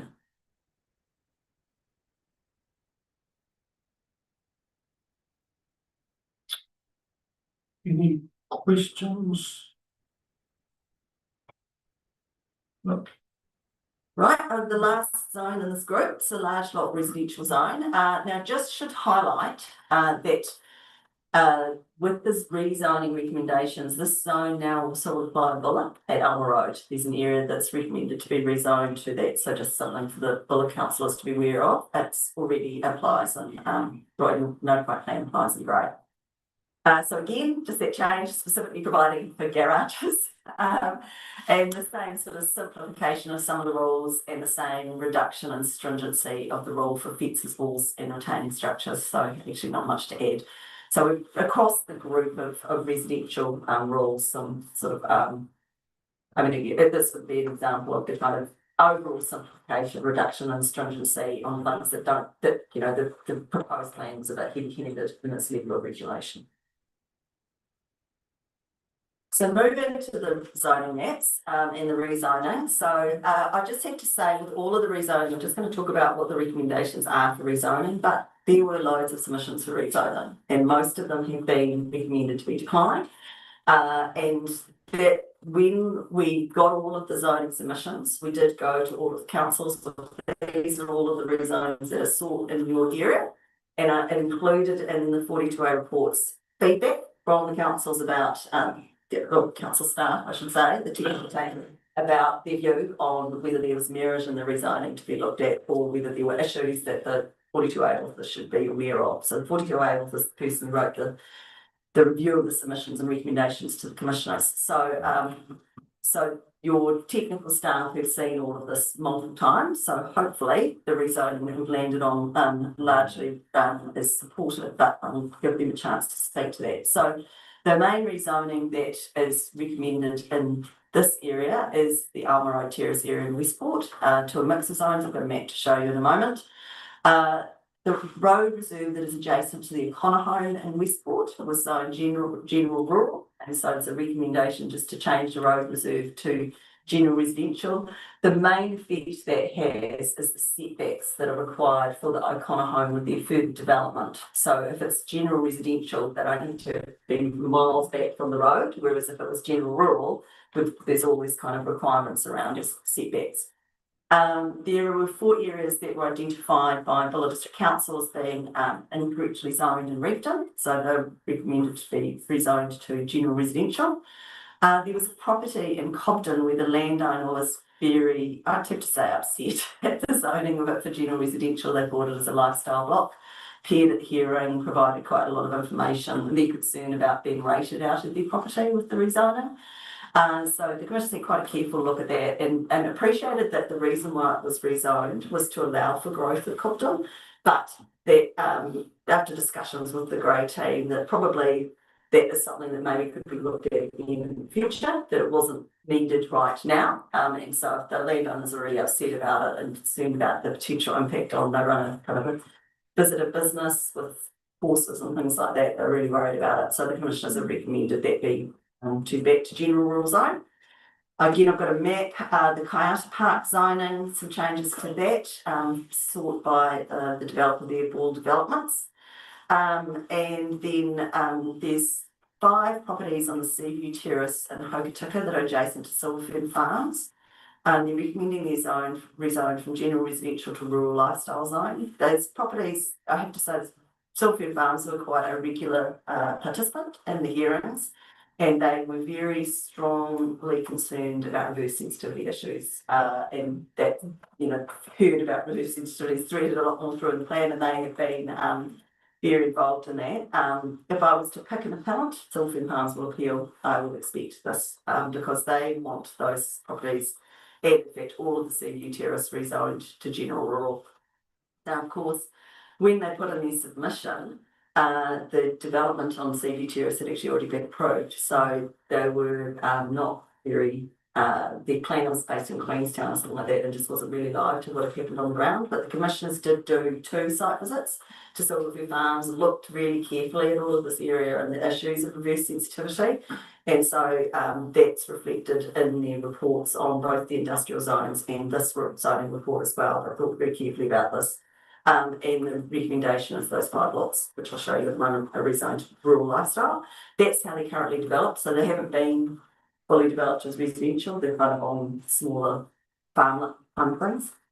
And then the final one is the medium density residential zone that was included along the Rebel Street beach frontage in Hokitika. And so that there were submissions from people seeking that rezoning back to general residential, really concerned that that area is subject to high risk of coastal erosion and that it wasn't a good location for medium density residential, it wasn't next to the town centre. I'll pass over to my colleague in Westland to talk about that if there's anything we'd like to add. I'll just show the pictures first. So firstly I'll move to, so this is Alma Road in Westport, or the Alma Road Terrace as it's called. So in the proposed plan, I think we just showed it all as general residential.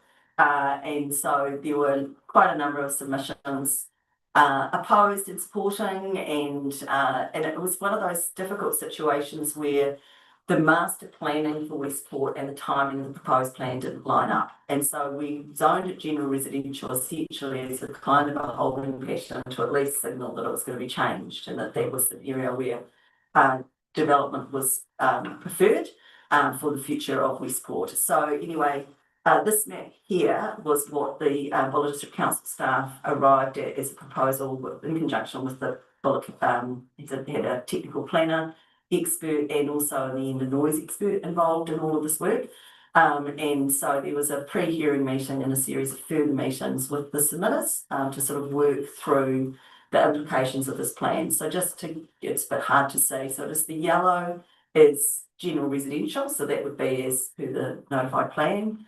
The orangey red is general rural, and that's the area around the quarry. It's up there. There's a sort of 2 blobs there around the quarry that's white, and then also abutting the Gillows Dam. And part of that also was about we've fast forwarded 3 years, and Buller District Council's done a lot more work on the infrastructure servicing of this area and where all of that would run and what would be suitable. So this plan reflects that as well, and the infrastructure would be able to run quite that far up the end of the terrace. Then the blue is the large lot residential. So that's down, I've just forgotten the name of the road. Thank you, McCannon Road. And some of that's already, you can see with this, but we can't because it's microscopic, but there's small lots already being developed. So that's sort of recognising this extent of development that's already occurred there. And then the green is rural residential precincts, that'd be 4,000 square metre lots. So this is quite a big step back from all of the general residential, but it is essentially the area retained in a residential zone, and then the green area that's 4,000 square metre lots. And my understanding is that the calculations have been done on infrastructure servicing, that this will work well for Buller District. Should just highlight, we had a discussion yesterday about the rifle range, and the rifle range is it's down here, if you can see my cursor down there, and the noise content of the rifle range do touch the area, and so that's why those additional requirements into the acoustic standard of the noise rules for those areas to make the acoustic standard, because it could be quite noisy at times in the rifle ranges operation. So that's the Alma Road rezoning. I don't know if there's anything,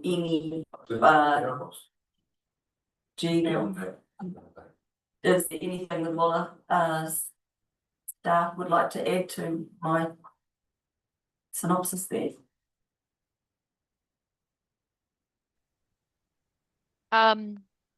I just know through through them working through that master planning stuff, there was potentially going to be some interesting interplay between the policy and the rules and the infrastructure that's available at the time people subdivide. And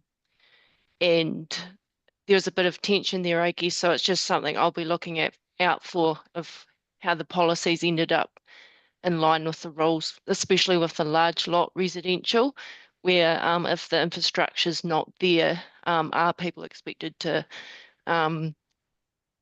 connect to it in the future and the fairness of that and things like that. So that was just something that got raised with us.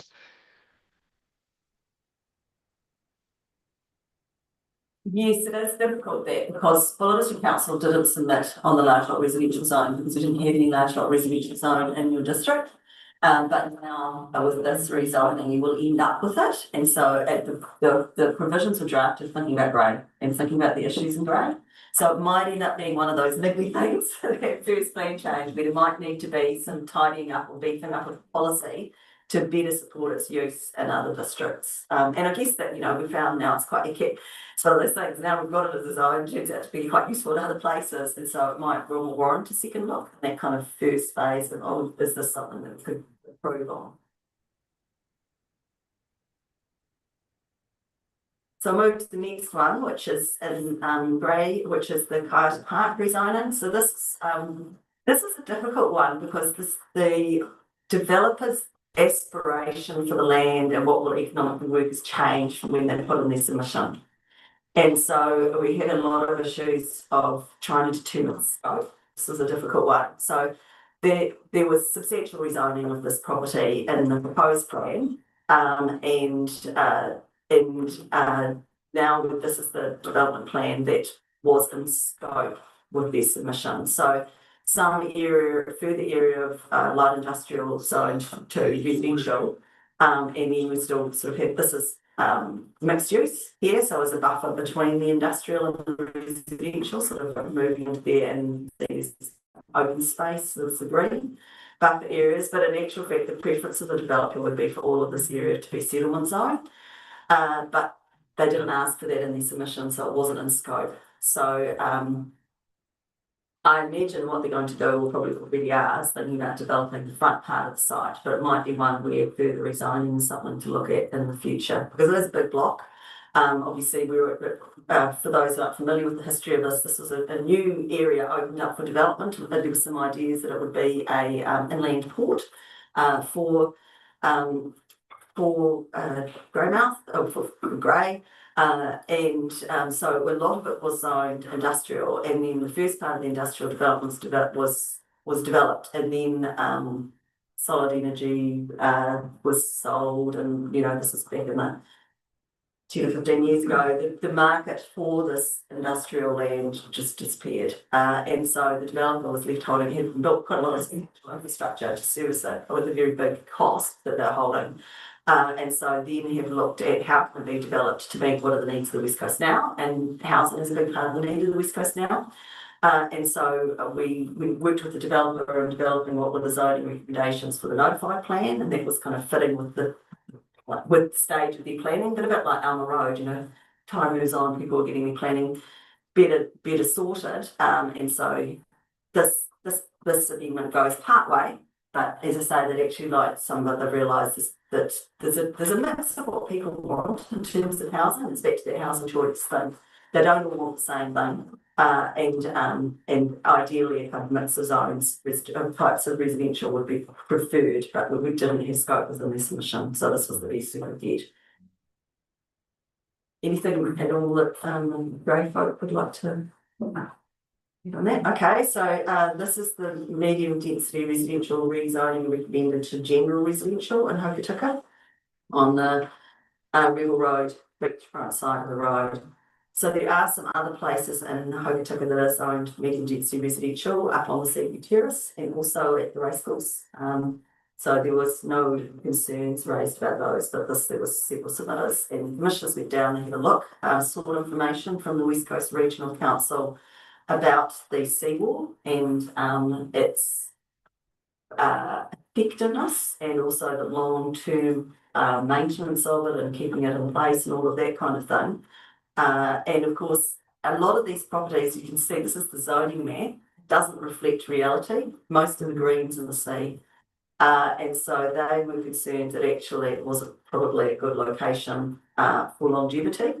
And I did note it's not actually identified in any of our coastal hazard layers at the moment, because its issue is erosion. It's not subject to inundation.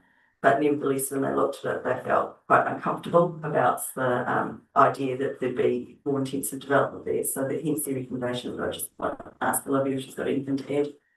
The only thing thanks, Loz. The only thing I will add is that the submissions also raised concerns about amenity values. So while coastal erosion was important, in essence, living by the sea, you want to be able to see the sea. So yeah, that was something else that was raised as a thing.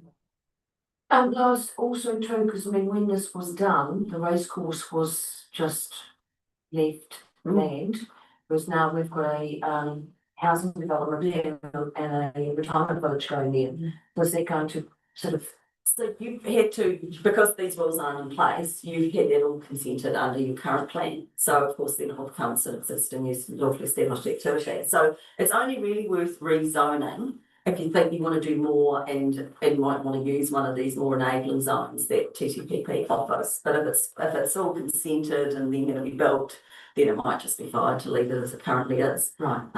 Yes, so that's probably the assessment to make. I mean, I would say that again, it's always nice to have things zoned to the right side. So in any future plan change, it might be a tidy up if bits that actually aren't medium density or that aren't zoned, that you might want to change the zone as a tidy up, but I don't think it'll affect the development at all, because it's all going to be good for its process.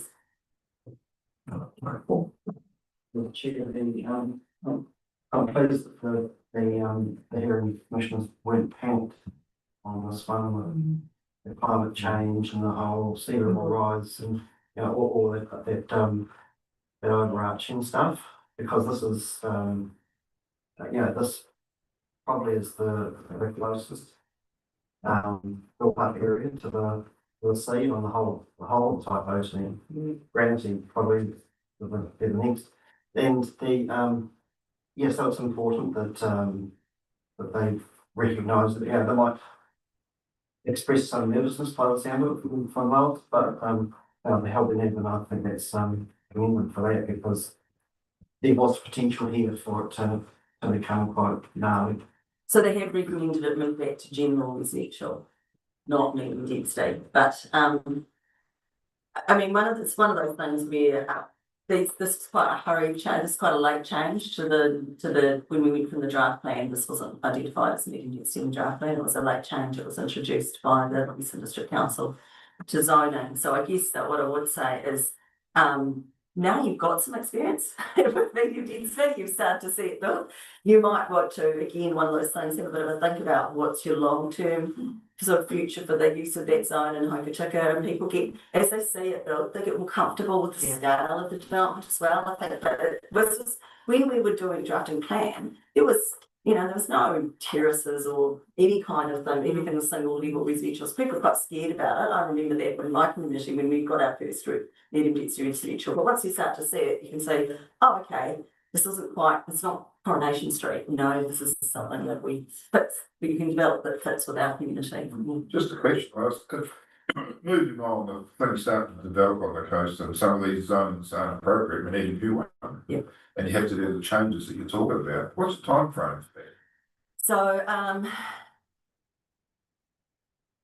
I mean, you always got to you've got to do all the planning stuff and justify and all that kind of thing. So I feel like, but you could probably decide you want to look at something, build the evidence. So you've got to gather the evidence and get to a point of notifying plan changes. Probably about, so you could do that in 6 months. And then you just go, and as I say, I think it doesn't, for these kinds of small matters, they don't have to be a big dramatic process like what we've gone through. You could just have statutory timeframes.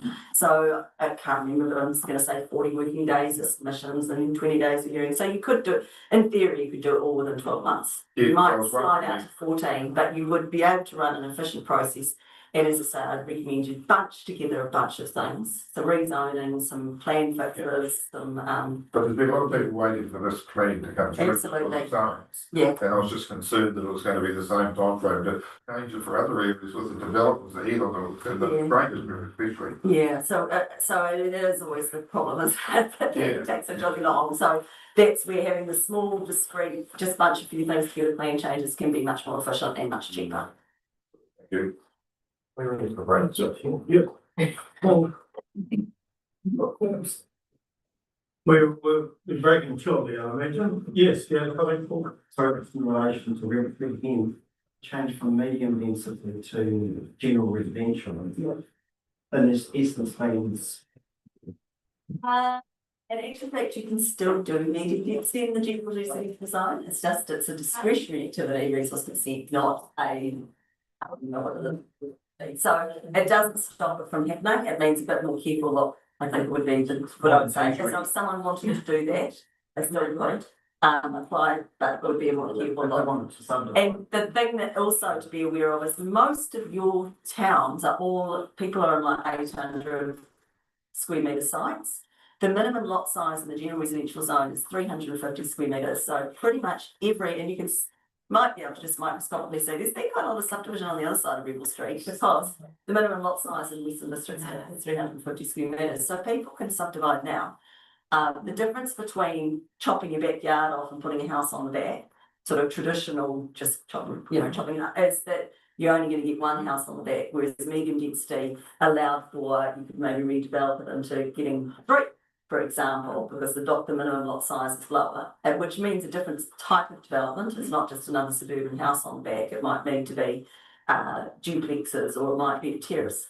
But it does allow for that different type of development with smaller gardens. But there already is plenty of subdivision options in Hokitika. Yeah, so in this area still. Yeah, all of those properties I'm pretty sure could subdivide still. Yeah, that's right. Yeah, good solution. Yeah. Gee, I was actually told on the way up, the morning tea is getting cold. Yeah. Well, we could just pause and come back. Pause and come back. Yeah. Thank you. We'll adjourn for 15 minutes. Thank you.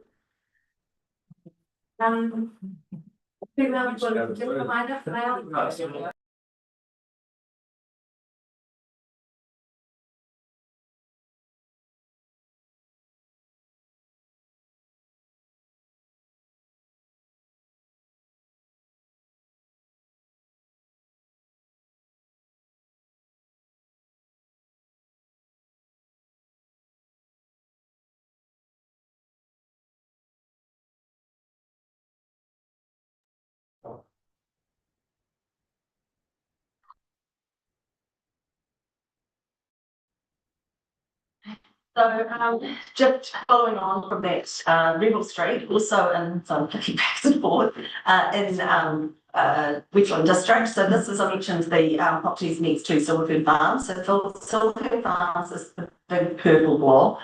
They're zoned general industrial. That's your wastewater oxidation ponds just there. And this is the Seaview Terrace. So you can actually see half the terrace zoned for density residential. That's the orange.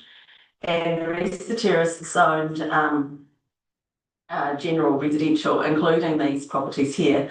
And so Silverford Farms is very concerned about all of the development, actually, the entire development on Seaview. But as I say, a lot of it had occurred by the time we had the hearing, so wasn't really much point in rezoning it. But these properties, which don't all directly abut Silverford Farms, but which are the closest, are recommended to be rezoned rural lifestyle, and the size of those lots is appropriate for a rural lifestyle zone. So that's. So presuming their opposition to the development that's happening out there is more so based on people challenging them for what they're doing. Yes, very much. It's kind of a classic reverse sensitivity concern that there shouldn't be residential zoning next to an industrial site. They did make quite a lot of submissions about how the strategic direction should better recognise that, not just, I mean, the strategic direction is quite strong on that in relation to was quite strong on that in relation to mineral extraction and rural production generally. So, you know, the big dairy shed that also there's issues with that with reverse sensitivity. I think that I recall that that impacts on industry also recommended to be added into the strategic direction.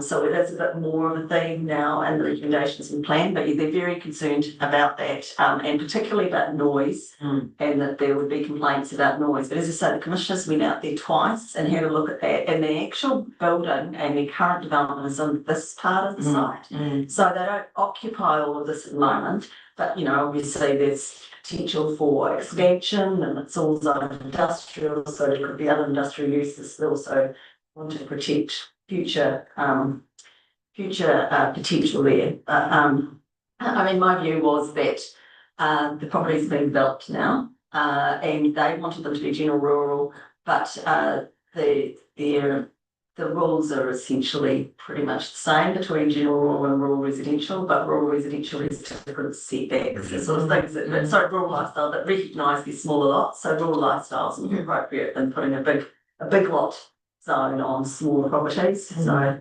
but as I say, they won't be happy with that. So we may well see in New Zealand and so on. But it's also what people realise when they're shifting to an area like that, that business has been there a long time. So, you know, you can't shift there and then have the intention to try and shut something like that down. It is one of the real difficulties, however, with the law. And so reverse sensitivity is a really big problem right around the country, because there's been quite a lot of court cases on this, and even though a business might have been established or a use might have been established for a long time, the courts have come down and saying, too bad, you've now got residential neighbours, particularly in relation to noise, you need to respect that, and it has led to things being closed down. And I think probably the best example of recent times is in Auckland with the Speedway at Western Springs, which has fought these issues for all of my life, but lost now. They're well and truly lost. And while the reasons that the council has given for that Speedway moving out of there are kind of myriad and about redevelopment and potential, but in the end it would still be there, was it for that all of the neighbours complain constantly.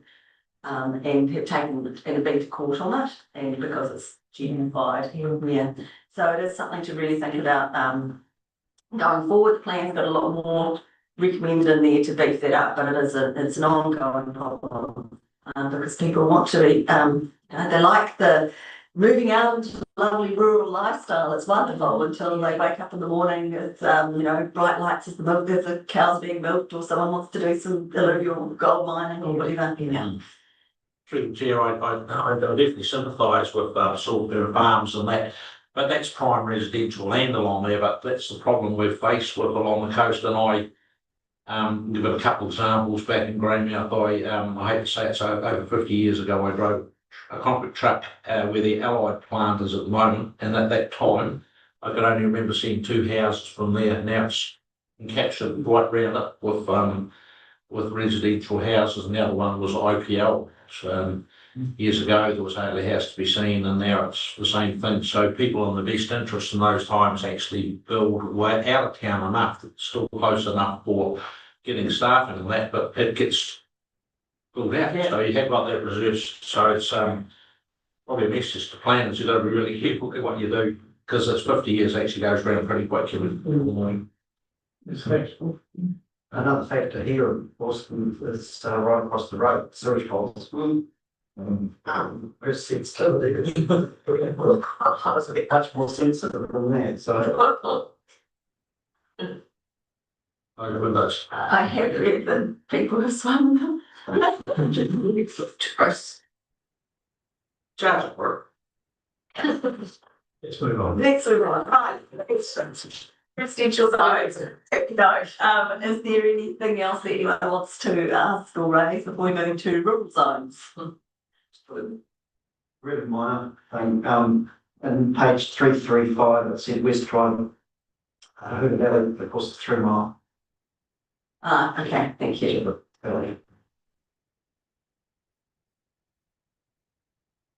Okay, rural zones. So there are, I can count this time, 3 zones in the rural zones chapter. So the general rural zone is most of the rural land again on the west coast. The rural lifestyle zone is a new zone, and there was extensive rezoning across all of the districts to rural lifestyle, particularly in Grey and Bullock.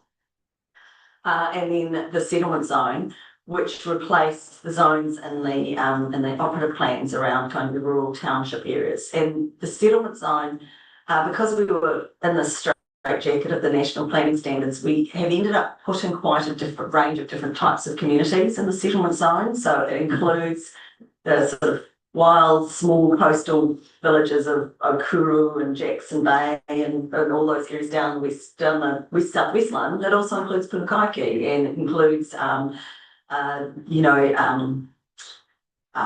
sure, Rough Hood, for example. So we've got a real mix of, and Blackwall and Ahoga, and so we've got a real mix of different types of places in the settlement zone. So as a result, what we have is we've got what are effectively subzones in the settlement zone, which are called precincts. So that's the National Planning Standards terminology, not mine, I loathe it. And so we have a sort of more complicated layer of subzones in the settlement zone. And we also did quite a lot of rezoning with the settlement zone and TTPP. And that really reflects that the plans that we're replacing were 20 years old. And so zoning had really, Westland, and particularly the sort of Hokitika area around, it looks absolutely nothing like what it did 20 years ago.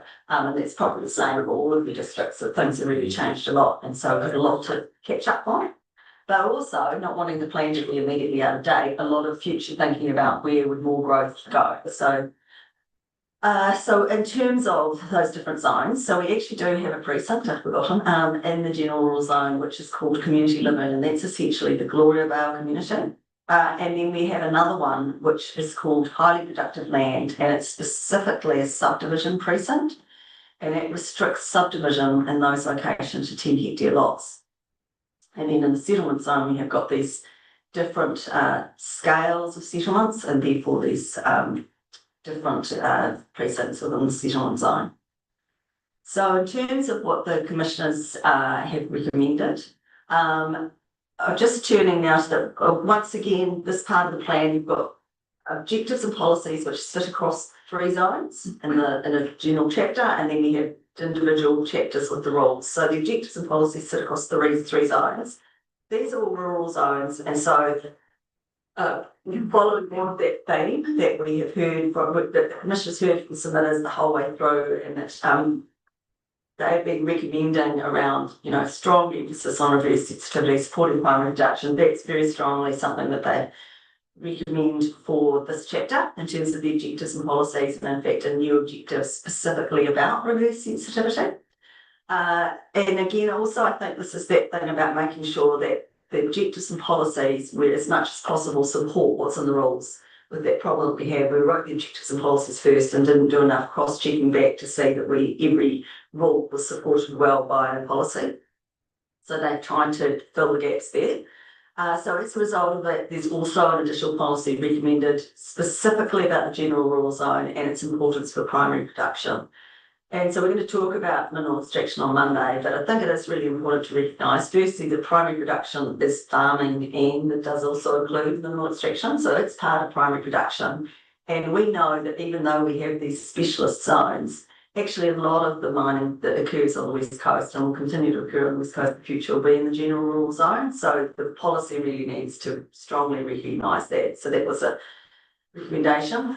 And then we've also had this thing that was totally not on our radar until got submissions, obviously, about the Westport radio mast and the hazard that it creates for tall buildings and tall structures. So a new Westport radio mast overlay is proposed in an area of kilometre distance from the Westport radio mast, and so therefore with a new overlay policy is needed to support that. And then generally the other changes to the policies are to make it a lot clearer which zones they apply to. So we have quite a lot of policies in this chapter because there's a lot of things go on in these zones, and so just a bit more targeting of those policies. So when we're talking about this, we're actually talking about settlements in the settlement zones. When we're talking about this, we're actually talking about the general rural zone. So a lot of that in their recommendations. And then again, I guess recognising the themes that came through from submitters, and certainly recognising regionally significant infrastructure as being appropriate in these zones, and actually that's where a lot of that type of infrastructure would be located. So I'll stop there just in terms of any questions on the policies and objectives. So I think for clarity that my understanding of the radio mast thing for Westport is around high building was not blocking line of sight to Rochford, isn't it? More so than anything like weird about. No, it's the weird. Oh, Yes, we had a very interesting hearing. We had a electromagnetic radiation expert address the committee, the commissioners for some time in a technical way, but left us all feeling quite uneasy about electromagnetic radiation. But apparently the issue arises mostly above 18 metres. And so there's not going to be really any significant development at that kind of height, but the sorts of things that, potentially might reach that are things associated with fire stations. They have hose hanging things that go quite tall, and it's not necessarily, that might only be 14 or 15 metres, but the way at which it's installed might require a taller articulated building thing. Sorry, I'm not the expert on this, which might hit the 18 metre mark, and they were giving examples of where construction sites where they've been zapped by these radio masts and completely destroys the whole thing. So it's if it happens, if you get this electromagnetic arc, it's really bad. And so we were looking like the chair and people were not going, oh my goodness, we don't want electromagnetic arc. And yes, they sound good. But in terms, I can show you, give you an idea. It doesn't affect very much land that's not open space zone, but the town around the little township of Oma, around the Cape Balance, quite a few properties there would be within that 1 kilometre. But the main thing is if there's anything, so that mostly what there is advice notes just saying, because it is really, I think that's the construction issue. If there's something happening there, you should, refer to the good people at Radio New Zealand who will tell you how to be safe. And if anything is built that hits 18 metres, that it needs a resource consent and a specific, check to see that it won't cause So, just why Westport? I mean, surely everyone has a radio. Well, I think I suspect this is something that's probably popping in all around the country. So around any of these, it's the AM radio masts. So they are the ones that have the electromagnetic radiation. And they've got to think about height. Right. On those are signs. Sorry. But I mean, mostly they're in quite isolated areas or on a high point. So perhaps it's the issue that this one it is, it's like many other things. It was a village in the middle of nowhere, but now it's not in the middle of nowhere. It's actually a developing community. So yes.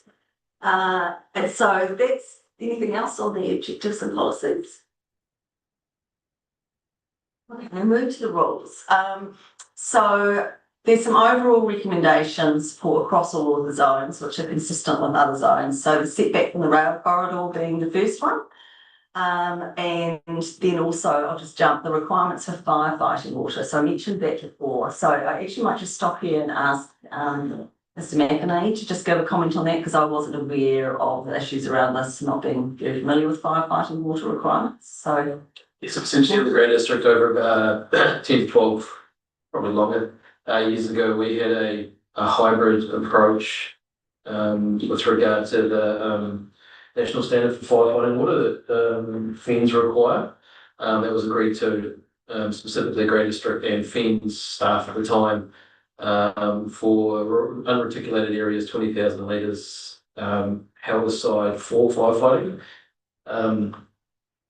The move from that into the decision recommendations doesn't retain that. It simply refers to the national standard, which is around 60,000 litres.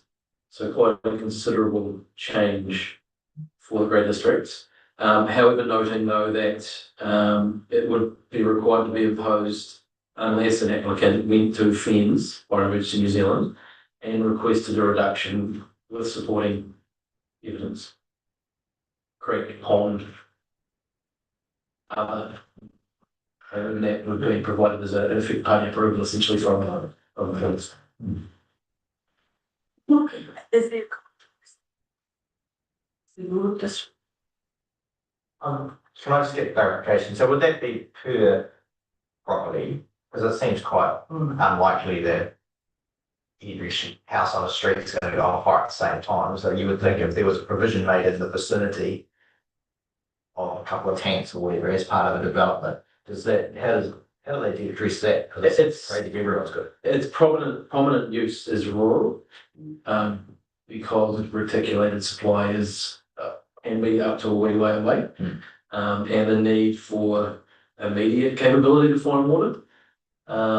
It has also been common throughout the grey districts for the period we've been operating, is for a developer who creates a multiple lot subdivision to have a combined tank system somewhere central, and Fens have been very accommodating with allowing that. So one prime example where I used to own a house was there was provision of a single 30,000 litre tank, which reduced the requirement down to 5,000 per lot, didn't remove it entirely, and that sat centrally.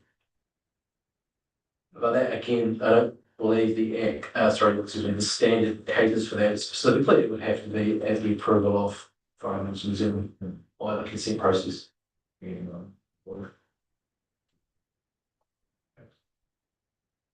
Question from, Jenny. oh, it's Jenna, sorry, Jenna. Yes, you have a comment. That's okay. I just wanted to comment on how it's currently dealt with Buller District and what this potentially means for Buller District, the change. So Operative District Plan doesn't have provision for firefighting in rural zone. So we're currently catching that with subdivision and consent notices. And I find it interesting if they're proposing 60,000 litres because their normal static supply they're putting on consent notices is 45,000 litres. So that's quite a bit of a change. And I don't know if what they're saying, the 60,000, is that static, so it has to stand alone, or is that including the house supply as well? I'm not sure of those specifics. Okay, that's just something we should probably, I'll talk with my committee about, committee members.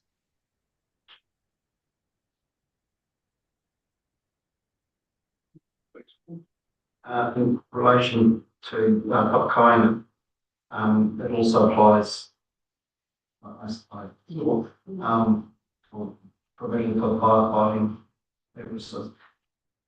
What about the location? I mean, if, for instance, we're talking about Whakaina alongside the Carter River, surely that would mitigate that. Yeah, I'm not really familiar with firefighting water issues, which is why I asked my colleagues who deal with this more to comment on it. But it sounds like there's already a process of liaison with Fire and Emergency New Zealand, and that they are kind of aware that we've got this code of practice, which is their ideal national instrument, but that there's local circumstances, which means that you design the firefighting water system that works for that area. Would that be a fair kind of summary? Yeah, that's one of the alternatives that has been used as an example in the past, with usually a caveat around a hard standing area for a fire appliance to park so that it can access the river.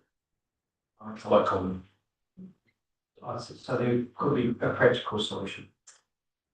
I think so, because it's got to be practical anyway, because if they're going to use the water for firefighting, imagine that there's some practicalities there, and that while on one hand, every single lot having a huge amount of water could be, a good thing. On the other hand, it may well be that, the way, I don't know anything about firefighting, but the way in which fires erupt, actually having a central location where you can easily access to fight fires on multiple fronts could be a better option. So I think that it would be on a case by case kind of situation could work through. That's good, because I just wouldn't want to see us get locked into to a rule that required us to provide 3 extra tanks or whatever.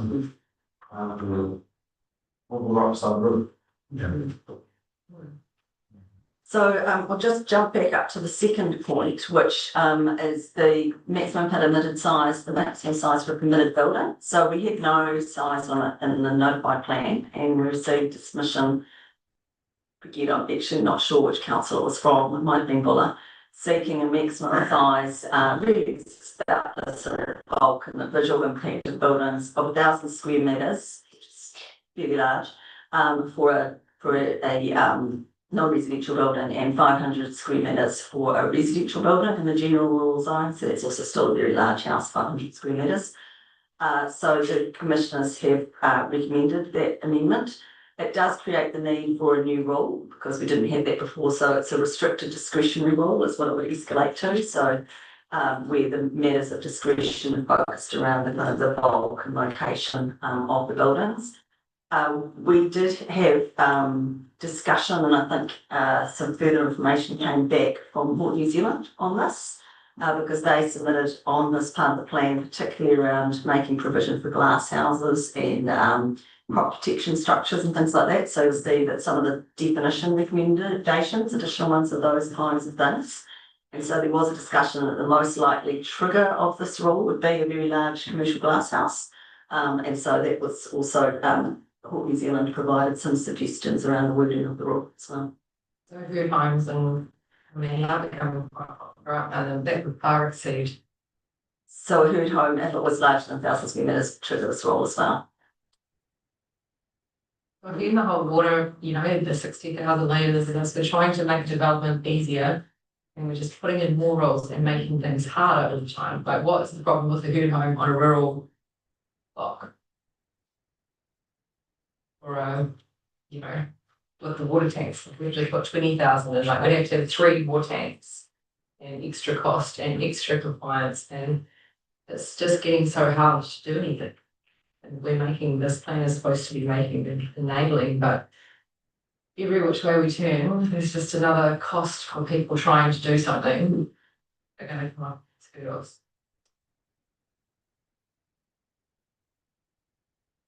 It's just Well, it does. Like, why, you know, why would we make it hard for someone to build a herd home to protect their animals? So in the hearing reports outlines the rationale from the commissioners, and I think it was around the scale and bulk and unity visual effects of very large buildings, and if they're located quite close to the boundary, for example, or quite close to the road, it can use quite significant amenity effects, and so it's that's my understanding. In terms of other changes to recommended in this chapter, there is some simplification and standardising rules in line with the things I talked about in other zones, the sort of minor structures. In this case, also a recommendation to delete all the rules for relocated buildings. So we have rules, just a bit of background here, in the operative plans. Your current ones, relocated buildings are quite heavily regulated, so they're a discretionary activity. And Westland, for example, I think there might be in Buller.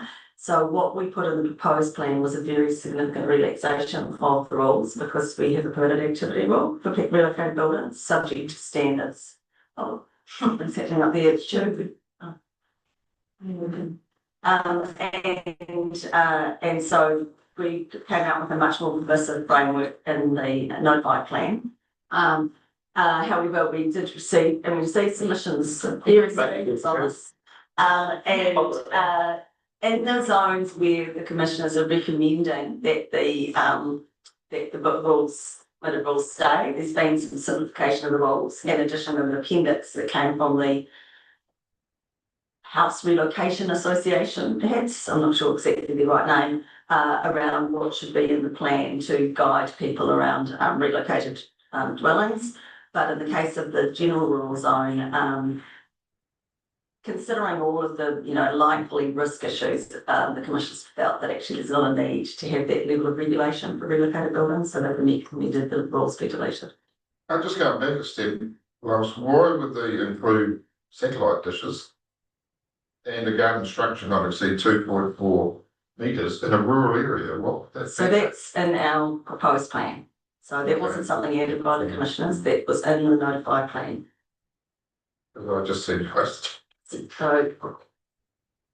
there are a bunch of rules that are standard across every single zone in minor structures as an example of that, and so is relocated buildings.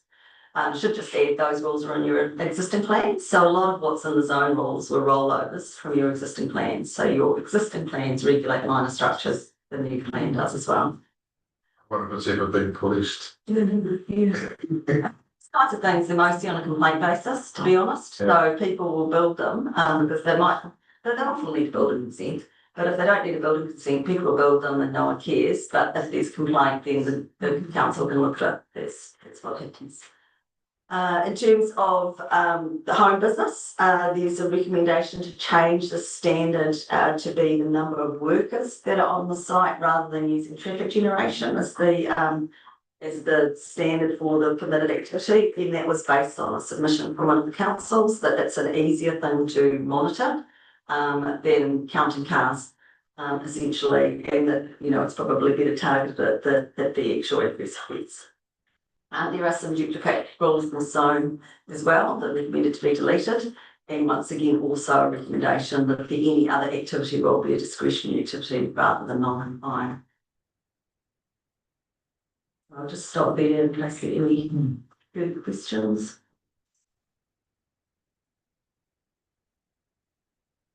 I feel that some is quite restrictive.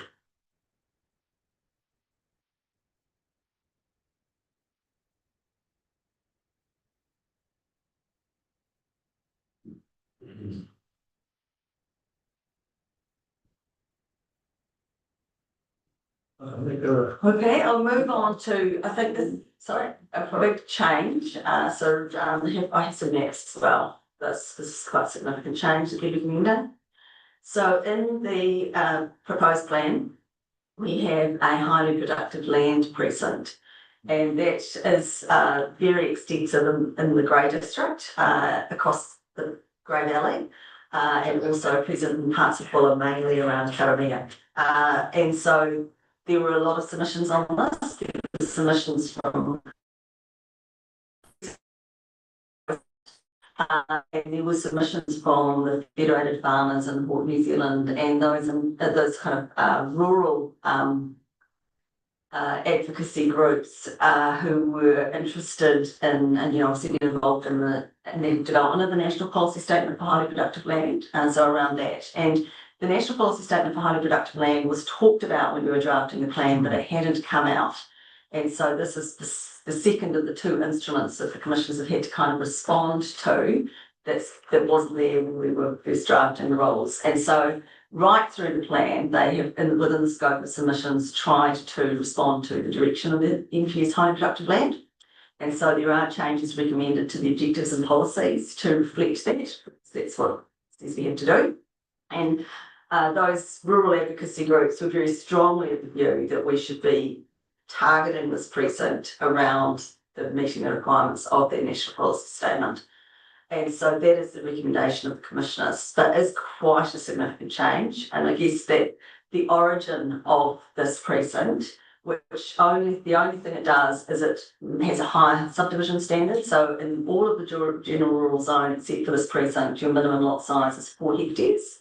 In the highly productive land precinct, the minimum lot size is 10 hectares. And the idea behind that was about preventing the breakup of farms for lifestyle development and retaining that productive capacity because it's such an important part of the economy. And I just have to say for context, 10 hectares or 20 hectares is a really common minimum lot size for rural zones in other parts of the country. So this is, while it was a new thing for the West Coast, it's very normal in other areas, but as kind of rural lifestyle developments become much more popular, this problem of kind of fragmentation of primary production has become a real issue everywhere nationally, and so this is a tool that's quite commonly used. So those groups, like Federated Farmers and Port New Zealand, they weren't opposed to it, but they felt that it needed to line up the national direction, which is very much, as we talked about when we were developing this, there's only on the West Coast, the NPS highly productive land deals with land that is in a system called land use capability, which classifies the types of uses land suitable for. It classifies it from 1 to 8. And one is like, you know, amazing prime horticultural land that's just like, you know, got many great uses for production. And it gets progressively worse. So if you're 8, it's basically unusable for anything. And if it's 7, it's still really like this. So the West Coast does not have any land that is a 1 or a 2. And so the only land that you have on the West Coast is land use capability 3. And that's the NPS high productive land regards land 1 to 3 as being highly productive land, as being the best land that we have in New Zealand production. We don't have a discussion on the West Coast that the nature of the land means that a lot of the productive value is actually injected by the efforts of farmers themselves through the work that they do in improving the farms. And that's why our approach had been different. It had been focused around the protect the big farms. Anyway, so that's all of that context. They're now recommending a shift in that approach to recognise the direction of the NPS highly productive land. And so that changes primarily the focus of the precinct from one about just retaining the reductive capacity of large farming units to one focused on retaining what I call the intrinsic productive values of better quality living. So it's quite a shift. And so I now have some maps to show you of the impact of that. So this is what we in the node shot of the Grey Valley. And all of the area that you could perhaps see some lines with hatching. It's hard to see, I appreciate, but I'll just run my cursor up here, all the way up here, all the way up here, all the way up here, all along the river flats, all the way up here, probably a good, and around here, and around here, and around here. So probably a good 2/3 of the rural land in the Grey Valley is identified as highly productive land precinct. And it was focused around where we have those big farms. So this is the land use capability 3. So it is a much lesser area. It is primarily linked to being it is more the terraces around the rivers. So it would reduce the area of highly productive land precinct quite significantly in the Grey Valley, but it wouldn't eliminate it, but it would be much more focused on these, I think these primarily terraces. Then if I move to Reefton, which currently doesn't have any highly productive land, so the land use capability 3 map there. So Reefton's just down here, just sort of again following the Inanahua River. It's kind of a strip of terraces around here that are land use capability 3. And then a big impact here, perhaps not too concerning though, because I suspect you know what this land built on anyway. This is all in flood area, but this is Westport is basically it's interesting because there's a small mining town built on amazing land, apparently, according to this map. So this is the big area around Westport, land use capability 3, a small patch up at Waimangaroa, not where the town is. The town's just down there, but this is across the river. And then Seddon as well. Seddonville, I should say, is that whole valley is land use 3, and it's those who are familiar with it, sort of lovely flat terraces, that area. I should just say all of these areas, I haven't overlaid the general rural zone, so some of them won't be zoned general rural zone, so it wouldn't necessarily be all of this land. You move into it, it'd be walk zone, general rural zone. And then this is what we've got in the plan at the moment for Karamea. So we already have highly productive land at Karamea, and this is the land use capability 3. And if you can't quite see, the lines are harder in the drawing on our plan, but it's essentially the same area. So it doesn't change things at Karamea at all, but it obviously has those impacts in other parts of the coast. So just stop there. So I don't know if there's anything, maybe my colleagues particularly, sorry, I should just say it has no impact in Westland. So there is no land use capability 3 land in Westland. So this is a Buller and Grey measure. So I just check if either of my colleagues at Buller or Grey will say anything about this. So the current government was speaking of removing LUC3. How does that play in with this? So they haven't. Yeah. I mean, it's like many things. What we're faced with is the law is the law until they change the law, and then it's a new law. So the law we have at the moment is the NPS highly productive land, and it says we must consider land use 1 to 3. So that's the law. There has been announcements from the government of various changes in relation to RMA reform, but this is one that, though there was an announcement from a minister, I'm not sure which minister it was, and it hasn't led to any actual change. So the last I heard, we've seen it in a schedule, but nothing's come of it. And I think earlier in the year something was meant to happen with it, so it's obviously not gaining traction. well, I think that, and I think Minister Bishop acknowledged this at the planning conference a few months ago, that they'd announced a huge raft of things they wanted to change, and then they worked out how hard it was going to be to do it, and they prioritised. And so they're actually only changing a couple of things at this point because they're rolling everything else into RMA reform. I guess the risk for us is the last government did this too, and the last government came out with a new replacement for the RMA, which this government then rescinded.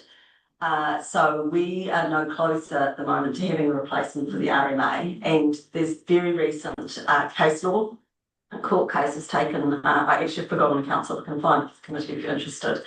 Not very long ago, old council who decided to stop doing stuff because of these government announcements, and the judges were pretty scathing of that and said, as I said to you, the law is the law. You have to obey the law. What some politician says is very nice, but until they change the law, you have to obey the law. And really did whip that council quite thoroughly in their judgment that they had to proceed with implementing the law. So that's the situation we face with as well.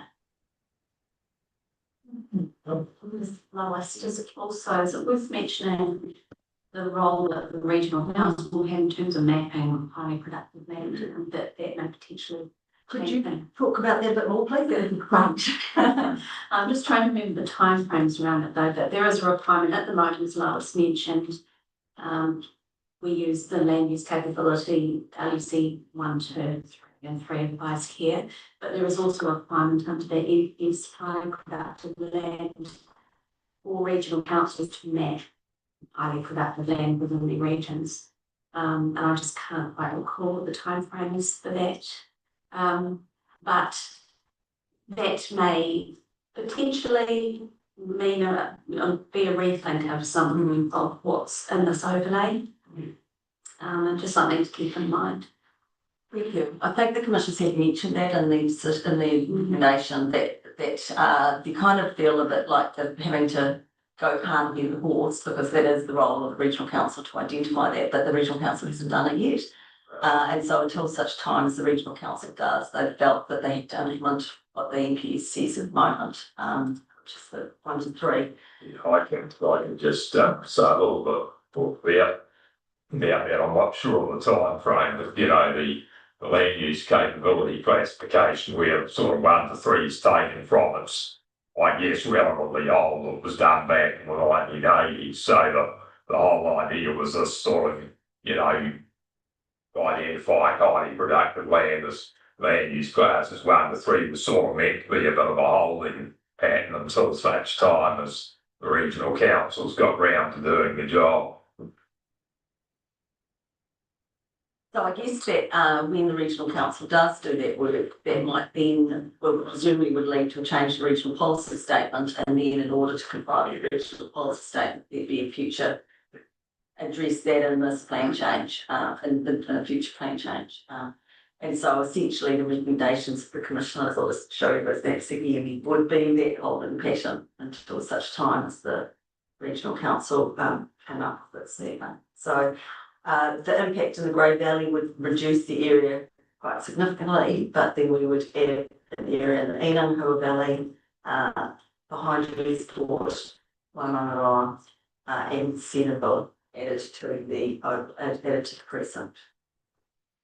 All the comment, thank you. Okay.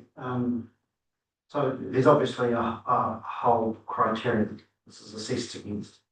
I just don't understand why Westland. I mean, the Cockatoo and Corfitoni, I would have suggested this, with all due respect to Oliver Gray, would be more productive, I would have thought. But So, yes, their land use capability 4, and I guess this is the floor of the land use capability system. So it's based on soil type and geology and drainage and sort of a number of factors. It is applied at quite a high scale, so it's mapped at 1 to 50,000.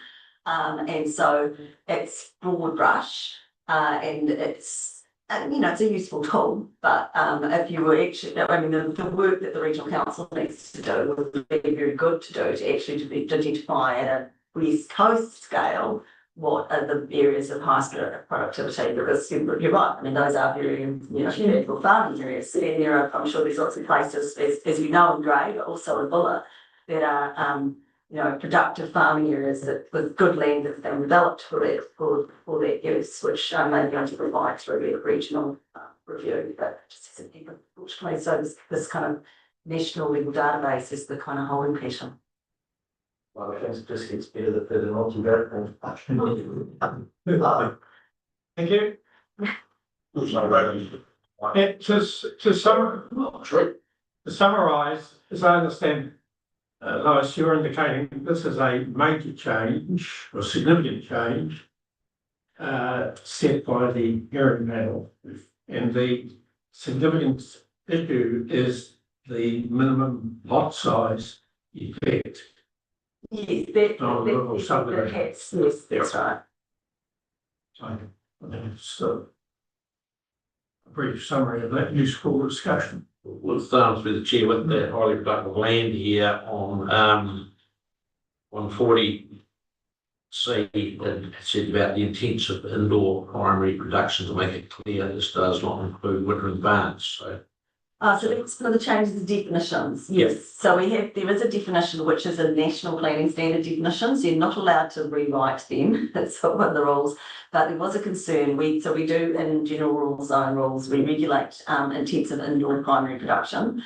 So let's think indoor pig farms, mushroom growing, things that are smelly is mostly the issue. And so it doesn't include glass houses, for example, but there was concern that wintering barns might be caught by that. And so we can't change the definition, but what has been recommended is an advice note to say this doesn't include wintering barns. If you're trying to work that out, I mean, my reading of the definition and the commissioners was the definition doesn't include wintering barns, but we're aware of the concern that people could try and drive it that way. So I wanted to have the advice note to make it pretty clear that was based on submissions for local and Grey. So this is a significant issue for you. So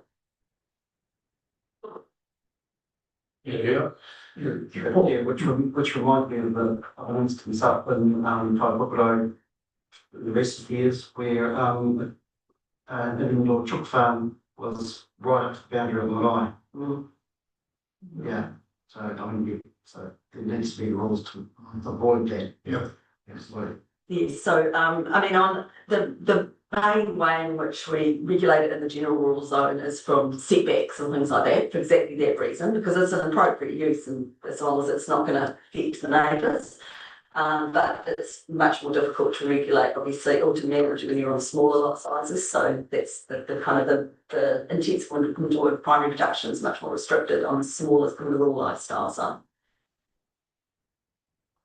can I just ask about one? How's everyone feeling? Hot and cold? It's changing. Up or down?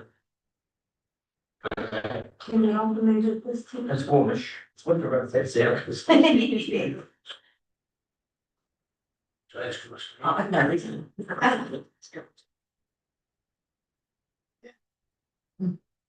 Right, there's one more section within the rural zone. In rezoning. Yes, so I just have to say that we probably had the most rezoning requests in the rural zone. We did the same things we did with the other zone. They were all reviewed by review technical staff, considered the impacts, and very few are recommended for change. And I guess that the commissioners have taken the view of all of the zoning. They knew that there was really substantial rezoning in developing the notified plans, and that was worked through very carefully. So there was conscious decisions made about all of the rezoning, and so therefore random rezoning was something they wanted to avoid because they wanted to retain intent that the committee had in terms of the development of the plan. And then also in terms of the general rural zone, a very strong theme already was reverse sensitivity issues, and that in fact we brought in quite a lot of things into the proposed plan to stop ad hoc development across the rural areas, and that both the reverse sensitivity problems and the loss of production values. So they were very mindful of that. So there's very few recommendations that they have for rezoning. So there were, however, some zoning errors. And so there's some corrections there for where we just, got something wrong, or the tool, the mouse had slipped and an extra site had been zoned the wrong property. So those are mostly pointed out in submissions from the 3 councils, the zoning errors. But there were a few that were private landowners, which were zoning errors. In terms of substantial new zoning, so there's 13 hectares of land at Waipuna, which is recommended to rezone as rural lifestyle, and that's because there's kind of there's already been some of that activity going on there. It currently, that land falls within the highly productive land precinct, but it would not fall under it if the land use capability 3 is applied. And it's several of the lots are smaller. I've got some maps to show you. Then there's a site at Ruatapu Road where the recommended rezoning rural lifestyle, and that's really she wanted that very much rezoning around that community. And then there's 3 industrial sites that were zoned general rural, and they're in the rural areas, CMP Corkery, Teacroft and Hinderman Sawmill on O4, and International Panel and Lumber. And so we're recommending rezoning those as a light industrial zone. I've noticed T-Cross land is the houses outside the zone. So actually they're quite minor. So it's just it's only a bit of their property wasn't zoned industrial, so the rest of it is rezoning the bit that wasn't zoned industrial. Oh, I see. The Ruatap rezoning. I'll show you that in a moment. So this is the Waipuna one. So that's, you can see the cross hatch. Oh, does it come up yet? Oh yeah. So the cross hatching is the current highly productive land precinct, but if you take the recommendation to change it to be land use capability 3, none of this land falls within that. And as you can see from some of the small lots, it's already big part and subdivided. This is the Ruatapu land. So that's the sawmill's purple. And then you've got a little community around Butler's Road, and then so we didn't do any rezoning here for additional development, and so I guess that was when that submission came through, talking with the Western staff, it seemed like actually that would be a useful thing for that community, the ability to expand a bit more. So what was the prompt for what was the lifestyle? It's rural lifestyle, so that would be 1 hectare lots. And they're going to subdivide it then? That's what they would do if it's rezoning went ahead. Because this is the block that has a view of Lake Mahon. Yes. Yes, it does. Yeah. Goes right down to the edge. It used to, they chopped bush down. Yeah, very Now it looks right. Goes right down to it. That boundary line doesn't really quite show it, because you can actually walk down to the bottom of it on a kayak and go further down. Interesting.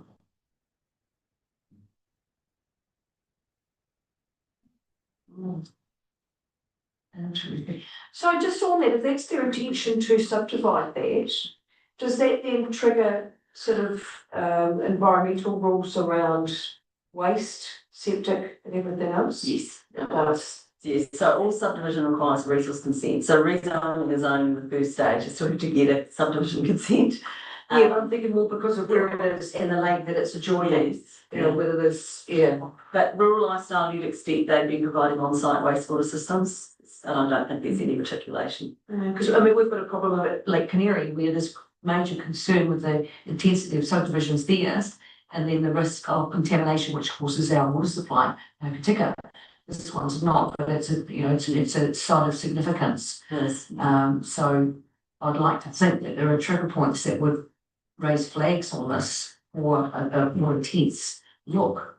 There's already houses there, I think, is there? one that's on that property and the rest aren't adjoining that lake, they go around the corner by the mill. Do you want me to bring back some more information about this? To add that to the list of things. We definitely have a bit more to look about what other parts of the plan impact it in terms of what, if it's just would be a straight rules, like that subdivision or. Yeah, I thought it's just a straight rural subdivision, it's a significant size, significance as far as the children relate. We've got protectionisms that need to be there, and that's what we missed back in the day with Lake Canary potentially. And because there's nothing to trigger this is actually a place of significance that needs to perhaps be judged, don't try to beat up or tighter. It's a purchase tax off. Yeah, thank you. Okay, so these are the industrial ones. So I think probably if they're in your district, you're probably familiar with these more than I am, in fact, with these properties. So they're just they're industrial sites that were not zoned industrial. And in the case, as mentioned, with the TTPP site, it's actually only part of the site that's excluded from the zoning. So. And then that is all I have to say about the general rural and rural lifestyle zones. So. And was Kokiri Megwich not on the industrial zone? No. No, is it? General, yeah. And I guess that mostly, I mean, unless we explicitly rezoned it, we just really rolled over the operative plan. So it's zoned rural in the Quarry District plan at the moment. So they're probably established under a rural zone. A lot of these do, you know. So we actually did a lot of rezoning. That this is the irony. The Silverfern Farms site was zoned general rural. We rezoned it.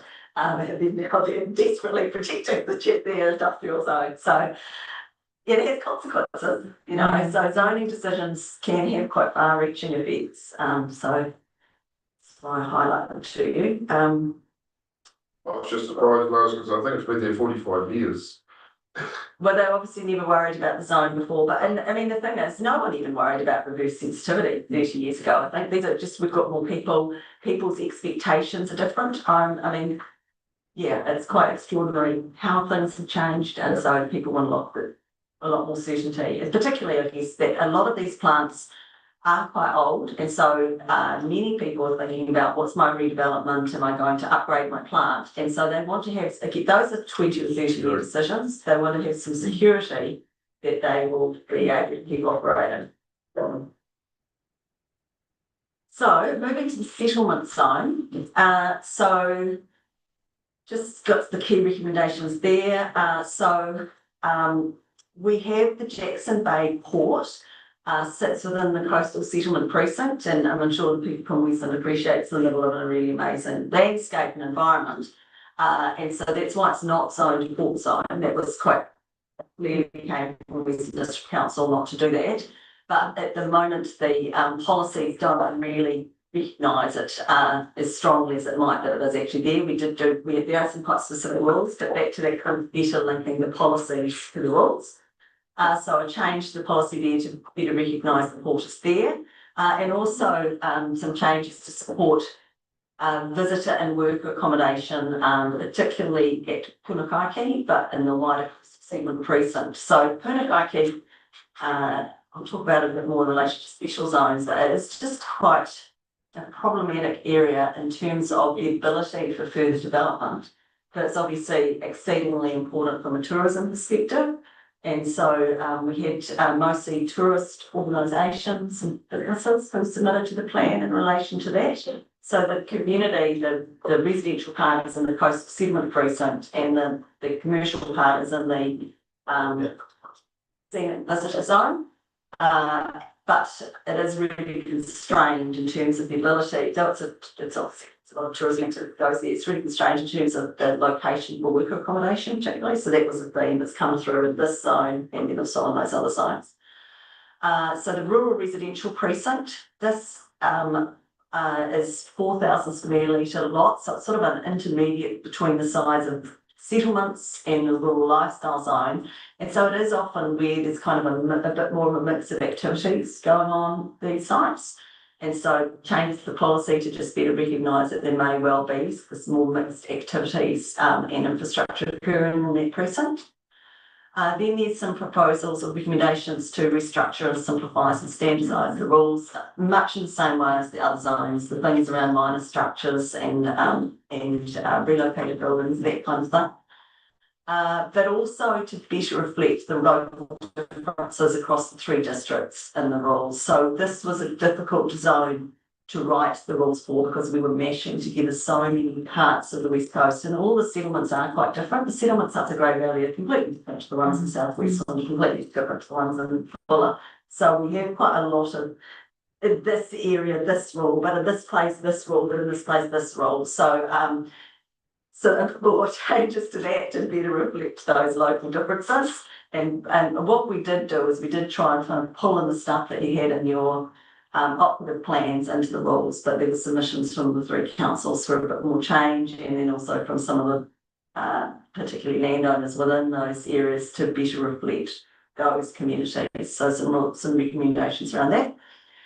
Same thing about firefighting water in this zone. So some of the settlement zones will be connected to a reticulated water system. So that only applies if they're not connected to a reticulated water system.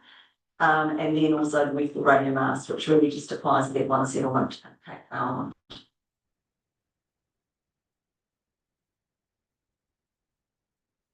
I'll move to my next slide then. Just if there are any questions or differences that people might have where I talk about rezoning. Did I read in there about the settlement zone that something to do with that you couldn't have any more Airbnbs? Or? So the same rules apply in the residential zone. So Westland sought that their rules be the same as Bulla's, so that change is also recommended for these zones. So we went out with the notified plan. We had one set of rules for Bulla and the others applied to Grey and Westland. So now the recommendation is to move to, we've still got 2 sets of rules, but Westland's flipped over into the same rules as Bulla. Right.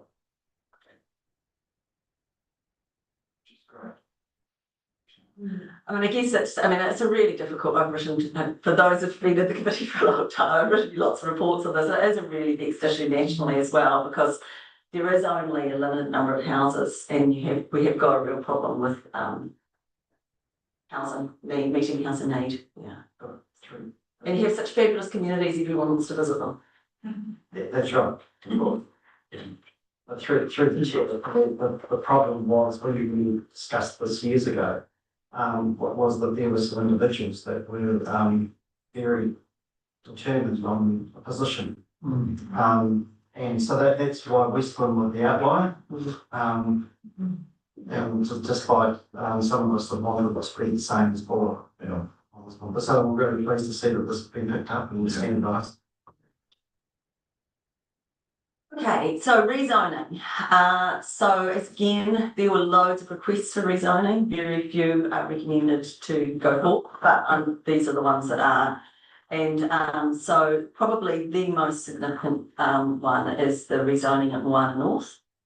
So this was zoned in the proposed plan as settlement zone rural residential precinct, which would allow 4,000 square metre sites. And then there was a very comprehensive submission and of experts that attended the hearing on behalf of the submitter for this, for putting forward proposals for a bespoke kind of treatment. The commissioners we've had that in other areas, proposals to have a really bespoke kind of treatment for a particular site, and the commissioners have been very resistant to that because they've said, you've just spent years and a lot of money working out what you want to do for the West Coast, a drafting plan that has zones with the right rules and all that kind of thing. And yes, we're recommending some changes, but just to wholesale introduce another completely different thing would be inappropriate. Any rezoning needs to fit within the framework that's already been developed. So they've been very strong on that. And so they've resisted the, have a special, like, just for us zone. And they've also said that that would be a bad thing to do because of the precedent it sets, because then they're just going to have armies of people coming forward saying, oh, we could have a special zone just for us too. And one of the things that the National Planning Standards is all about is, no, let's not have lots of special different things, much more standard, so it's really certain and easy and simple, and anybody can work out what to do in that location. So they've resisted that, and the recommendation has been to rezone the site to a mix of zones. I'll show you the map in a moment. But it has meant that we've had to add some extra standards into the rules across several zones and into the subdivision rules to support that. So it says, so rather than have a completely different zone, you have to add in some things to the rules that are specific to the Moana North development area. We already have that in the plan and for Kumara Junction. So Kumara Junction, that has some special rules that are just associated with the development plan for that area. But that's a kind of, it's a halfway house. It's a preferred mechanism. So you have the development plan and plan, your rules refer to that, but don't just create a whole nother new zone for this area. And the other one is a bit simpler. It's just a rezoning of land. It's Ivy Bay rather than Te Kinga, from settlement zone rural residential precinct to settlement zone. So that would change the size of the lots from 4,000 square metres to 1,000 square metres. And there was also infrastructure information provided to support that rezoning, which the commissioners sought with input from Grey District Council and the Grey staff had that saying that was satisfactory from an infrastructure provision. So here's Moana North, and it's microscopic. Okay, I will just try. Te Kinga one. Yeah. Where's in relation to the Matai lane? I'll just show you on the next slide. So I'll just do Moana North first, if it's okay. So Moana North, for those of you not familiar with the site, it's the old golf course. I think gosh, this can sidle around. Okay. Yeah. So it's the old golf course, and so here is a former landfill. So that's the old landfill. There is bush, as you can't see very well, but there's a line along here. That's all bush. And the ecological reports identified that it was significant natural area, met the criteria met the criteria. That's outstanding natural landscape. So there's some outstanding natural landscape, there's some significant natural areas. So they have thought about that in the zoning and the development proposal. So the old landfill is identified as a no-build area. So you shouldn't be building on old landfill, that's fairly dangerous. So it's specified, which is why we need the outline plan, because it needs to be identified. Then this area, the bush area, retains the settlement zone rural residential precinct, but has a couple of bespoke rules, which were proposed by the submitter around trying to retain the bushy feel as it's developed. So sort of maximum clearance area and like Kumara Junction, for anyone who's familiar with it, that we go into it and you do feel like you're still in a bushy area because you've got a requirement to retain a certain amount of bush around the edges of the sites. So similar to that. And then we've got some no-build areas here, which were ecologically sensitive, identified. We've got the road network is set in the outline plan as well. So that gives, there's quite a lot of evidence presented at the hearing about the location of the intersections and the number of vehicle movements. So that is the place where the road into the development must be in order to be safe with your sight lines. There's a requirement for landscaping along the Arnold Valley Road boundary, so in terms of some of the visual issues as well. And then this area here is proposed as a kind of little, I wouldn't call it town centre, group of shops, commercial activity, and they've gone with the neighbourhood centre zone. So the big change, I guess, is that the bulk of the site they've recommended is zone general residential. And it's a real pity that Michael has but it's probably, when he comes back in, it's worth just asking him to provide any feedback on that, because that's quite a big change from 4,000 square metre lots to general residential. It's really significant. I hadn't recommended that as a 42A author. I'd recommended it settlement, but the commissioners have been persuaded by the submission. How big is that area? Well, I know when I did the calculations, what they asked for, I thought they could build another 300 lots on the site. This wouldn't provide 300, but certainly might increase the size of Moana 50%. So it's big. It's quite significant. What's the garage? All that means when you drop down the hill, you can look on your right. Yeah, so this is really big for Moana. It's a major expansion, and a lot of the discussion at the hearing sit down was about infrastructure, of course, and I think the big thing is if it's rezoned to general rural, they're required to connect to infrastructure, whereas if it had been left as settlement zone, but a more intensive development, they're not required to connect to infrastructure, and that was quite a big concern, that actually leaving it as settlement zone was a way of getting around providing infrastructure. And they've got the wastewater report that the commissioners got was very clear they need to connect to the wastewater system. The Grey District infrastructure team advised there's capacity, so that was one of the things that the commissioners wanted to know, is capacity, if this is going to happen. They said yes there is, but there is no water supply in Moana, and the general residential zone rules require you to have a reticulated water supply. So they will need to get on to that and work with the council around the water supply issues. And I think the commissioners felt that that was, again, in stormwater, that's important, because if it was developed and it's still at 1,000 square metres, is still a reasonable amount of development without reticulated systems, then you're going to have a lot of adverse effects in terms of stormwater generation, in terms of wastewater, and not being potentially able to meet people's water supply needs. So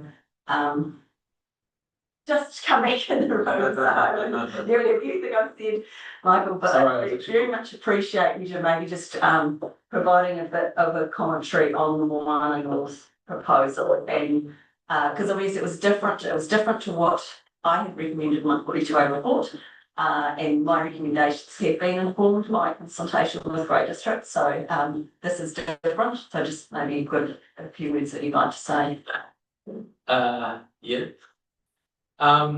So we recommended settlement zone rural residential precinct, which is in keeping with you build your densities, say around your towns, and you lower those densities as you work your way out. So Moana itself is residential, and this is on the outskirts of Moana, so it linked better to that settlement rural residential precinct, and kept in mind that it is majority holiday homes, so larger lot sizes but not too big for maintenance wise. And then the applicant, or excuse me, the submitter, had requested settlement.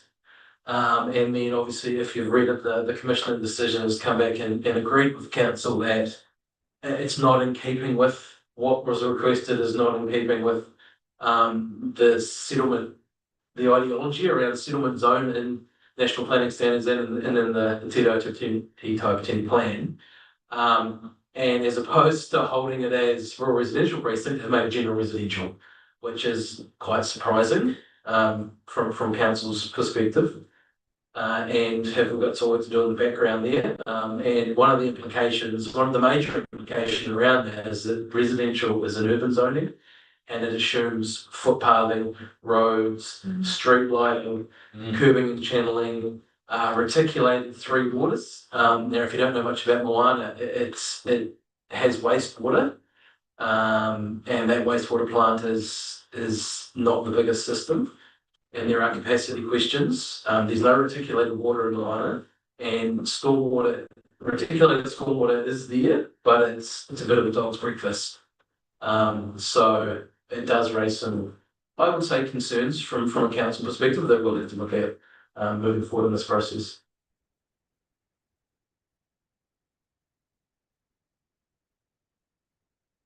Nothing else for Moana? Okay, so this is Te Kinga. So I might just see if I can, probably can't with it, it's not very good, but maybe at lunchtime I could show you it in relation to the Posting and Otahu land. But I think the Posting and Otahu land is kind of kind of at the bottom or a bit further along from the site. So this is the lake is just here. On terrace. Yeah, so this is, I think there's some kind of, when I look at the aerial photo, this road is, well, it's not a road at the moment, but there's a track or driveway down there. So this is essentially the big lot behind the settlement at Ivy Bay. And it's proposed that a part of it be rezoned for, it's settlement zone densities. Sorry, is that overlooking that green strip, overlooking Cashman Banks? Yes, so Cashmere Bay, yeah. That's speeding up on. It's out. If I may, Mr. Chair, just to give some perspective, as you drive in over the bridge and around and then take the left and where you got the lake on the right, driving towards the dead end, the zoning or the allotments, it mimics the houses that are against the road, so it's directly behind them. And then the 3 or 6 odd green ones, they're actually they're not up on terrace, which is the Naitahu subdivision. They're down at the ground level, slightly elevated, and they're looking due northwestish with the lake to their left. So they are down on the lower level, not up on the elevated sections.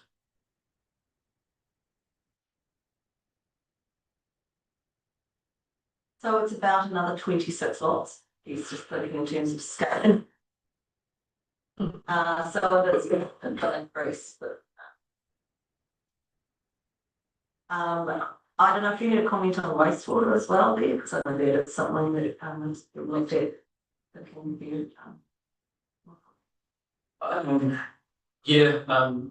Similar concerns with wastewater treatment and the proximity to Lake Brunner. But there were technical reports provided from experts, and they've obviously identified that the ground infiltration is sufficient for what's required for on-site. Is it on-site or is it recirculated? It's on-site, isn't it? Well, it'll be settlement zone, so that will be. Yeah, it could be on-site. The council does have a system which has loopholes to connect to. So the technical reports are there. It would take some studies to see if any further actions are required on that front.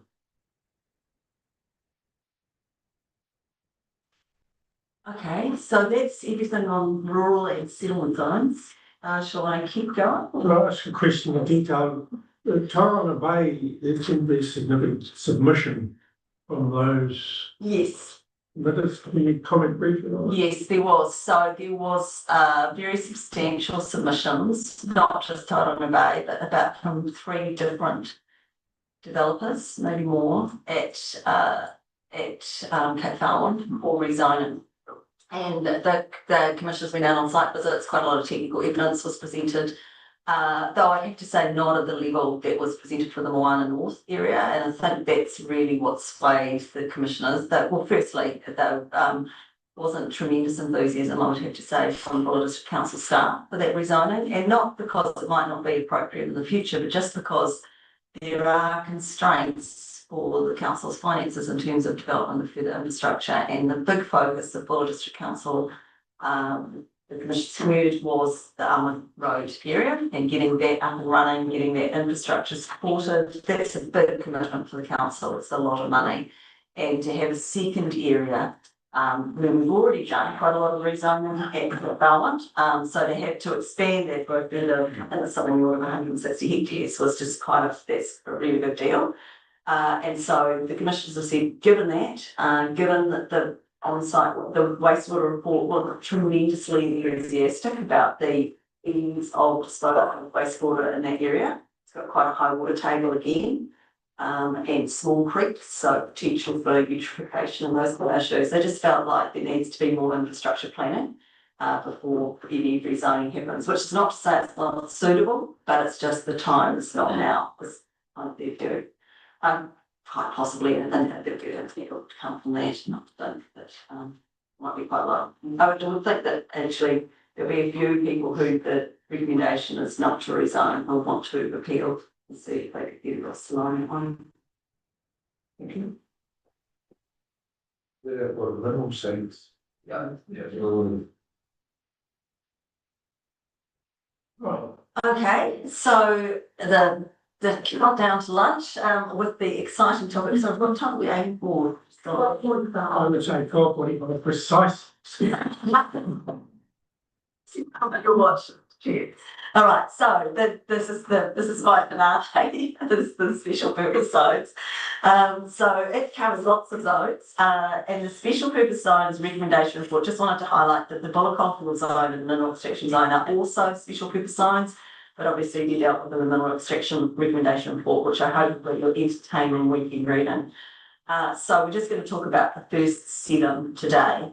So moving into that, so the airport zone, a bunch of these zones, the reason why they're special zones was this idea that we identify the special purpose and we make it really easy to do that. But it's that we're making it really easy, not everything.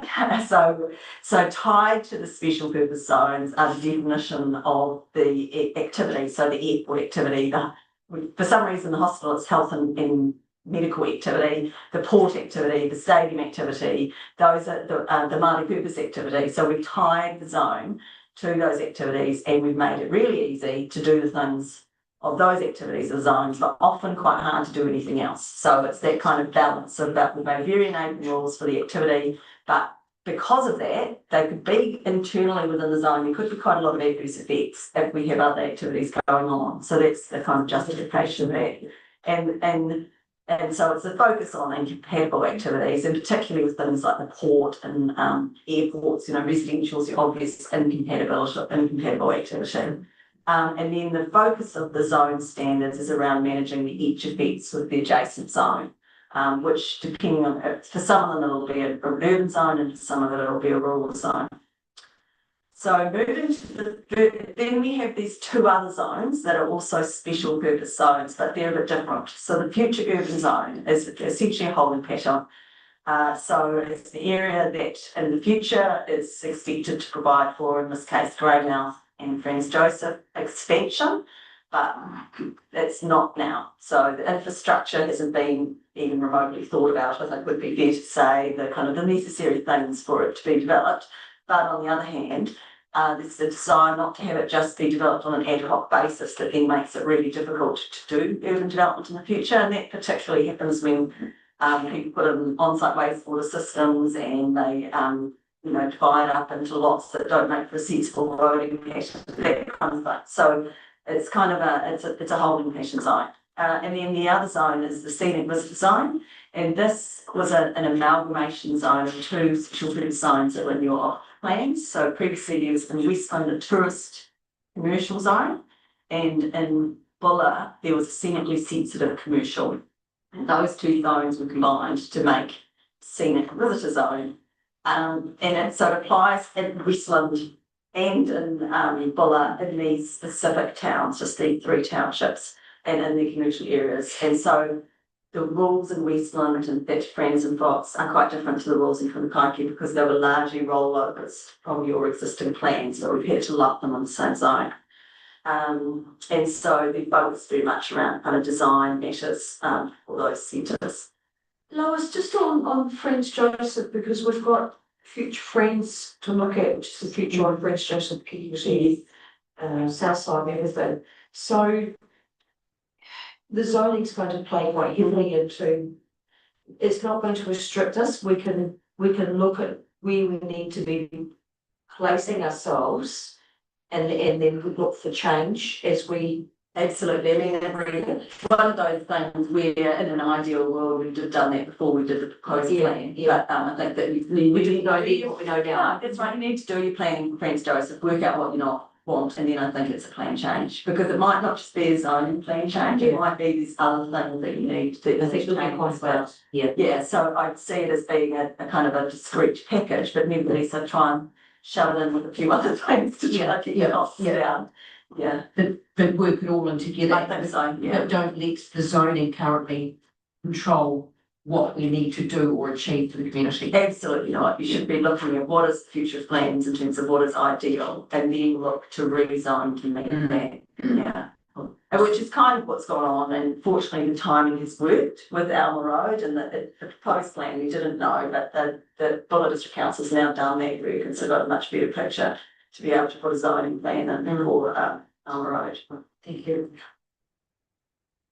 So moving to the airport zone, probably the big change here, two big changes. Firstly, the addition of Haast Airfield into the zone. And I have to say, an exceedingly cooperative submitter. So submitted seeking that the airfield go into the zone. When I was preparing the 42-hour report, asked some questions about contours. They rushed off with a lot of work done and provided noise contours, which we need for that's great. We've been done to develop a flight overlay. So we've got all of the things we need to be confident that we can manage the effects of moving this site into, as I said, airport zone, very enabling for airport activities. So that is recommended. And I guess that it would be the only privately owned airfield in the airport zone. But talking with my colleagues at Western District Council, it's a very important piece of infrastructure for South Westland, that when South Westland was cut off, Haast Airfield is, it's pretty much for a lifeline. So in terms of that, meets criteria nicely for the airport zone. The second one is a new policy and permitted activities specifically for events at Greymount Aerodrome. Obviously, it's an airport, and that activity goes on, but also it's a really important event centre for Greymount. So adding that in. Then in terms of the hospital zone, this applies to your major hospitals and medical facilities, as well as a few small ones. So recommendation to add the Ngākaro Medical Centre, not Vegetable Centre, which I think it's just the zoning error that it was missed, not being in the zone. And also just wanted to signal a change to allow helicopter landing at all of those sites. So that's for, emergency helicopters taking people to the big hospitals. So those two changes. Then in terms of the port zone, this applies to Greymouth Port and Westport Port and some land around it. So some additional policies to better recognise these as regionally significant infrastructure, and again just that emphasise and protect them from reverse sensitivity. These are important parts of the West Coast economy and also the function of the West Coast community. Then moving to the stadiums. Sorry, just if there are any questions on any of those zones. I'll talk about that. I think this is one where existing use will be important to remember as well, because there's a lot of, I know Westport, there's houses and all sorts of our port zone that are there now that will be allowed to stay. And you had a port, so you were the only council that had a port zone in your operative plan, and all those houses are in the port zone there too. So I guess that decision was made a few years ago. It was a plan change to introduce the port zone. But yes, that everyone has existing uses. Though it's probably important to note the noise levels, which is in that paper, extra paper I gave you. The noise limits are quite high in the port zone, so not as high as the general industrial, but nevertheless. That is that kind of issue. They have existing use rights, so there can be problems when you've got if port redeveloped and you've got a lot of noisy activities, there would be some problems there, I suspect, but that's point in time. You'd hope that maybe the outcome might be that the port redeveloped and great can expand into the full port zone. I'll just take the opportunity to ask. Airport zone triggers my mind. The use of helicopters, private helicopters, into large residential, which we read from other parts of the country. But I can imagine it happening here. I mean, the coast, up and down the coast, they're going to be extremely desirable sites, and so people will just helicopter up to it rather than drive them. This is the thing. Stretching the airport zone. No, it's actually you're pretty spot on, because we had that discussion about Haast Airfield. So there's a thing, not so much with helicopters, but there was helicopters at Haast Airfield as well. But this thing about owners of small planes. So and so there was a discussion at the hearing that there's a bunch of lucky people who own planes who like to go on plane holidays. And so they fly their plane to some beautiful spots such as Haast, park up at Haast Airfield and go do their thing. And I actually think there's developments now around, actually it's in Mills Beach, that there's a development around the airstrip, which has got plane hangers and people should go and stay overnight with their plane and all this kind of thing. So that was the discussion. So it's not so much people helicoptering, it's not the rich All Blacks helicoptering into their day mansions, but it's the plane owners who come in, and I imagine it's the same thing like the Karamea as well, maybe with the yeah. There's going to be a house there that's got a hang on underneath the house. Yeah, it's a whole new thing. And so that was discussed, it would require a resource consent for people to stay there because back to the noise issue. But we had a big discussion at the hearing, and the submitter was explaining all of this, which was all information that was new to everybody who was at the hearing. It's very interesting. That also sometimes what happens is that they get stranded because of bad weather, so they need to be able to stay. So that it would be a restricted discretionary activity as it is at every other airport, but there is actually provision in the plan that could apply for consent to do this. Yeah. So a little bit of control needs to be thinking about the noise issues and safety issues, but not but it is provided in the plan. However, a rabbit hole to say the controls within the plan concerning the use of helicopters, shall we say, into. I had to look into that, into what rules will be triggered, and I found it interesting. I did follow the debate in Auckland and Herne Bay and the decision of the commissioners, which was that by virtue of kind of not really realising the commissioners felt that it was permitted, even though the council staff did not. So obviously that one will be going to court and we'll get some court hearing out of that, but I could have a look at our rules. It's not spending your time. I think that would be quite complex when I'm thinking of my area in particular, because in Franz Joseph you've got helicopters that fly over the airport, the heliport, but they put the helicopters away and the hangars which aren't based there. So you've got a lot of transition between one place and another, apart from the normal air movements, and it's the same up and down the coast with the glacier flights, etc. Well, one off. Sure. Yeah, but how would you'd have to separate that from anything else. That's why I put them up, to make sure. I don't know. Gina. That wanted to build sort of a lodge kind of thing, and they wanted I think they got it, allowed them some helicopter movement, so I'm not sure, but it was quite controversial at the time. Yeah. Because they were wanting to just come and land on the front lawn for the people that were going to go and stay there, but they can't do it. Okay, we'll pick it up fast. I'll put it on the board, get some more. Carry on, thanks.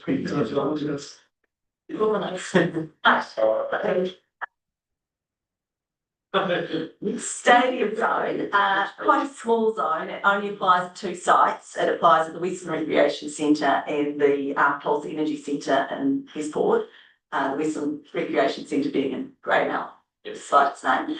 And I guess that just for a little bit of history on that, it was a very useful zone for the Western Recreation Centre, which is in a bit of a schmozzle in terms of its current zoning. So we were very pleased to fix a problem for the Western Recreation Centre by sticking it in the zone. The only change that is significant changes proposed there is to include educational facilities in the permitted activity as part of the stadium activity. So pretty minor. There's some minor other changes to policy, but they're really very minor. Then the future urban zone.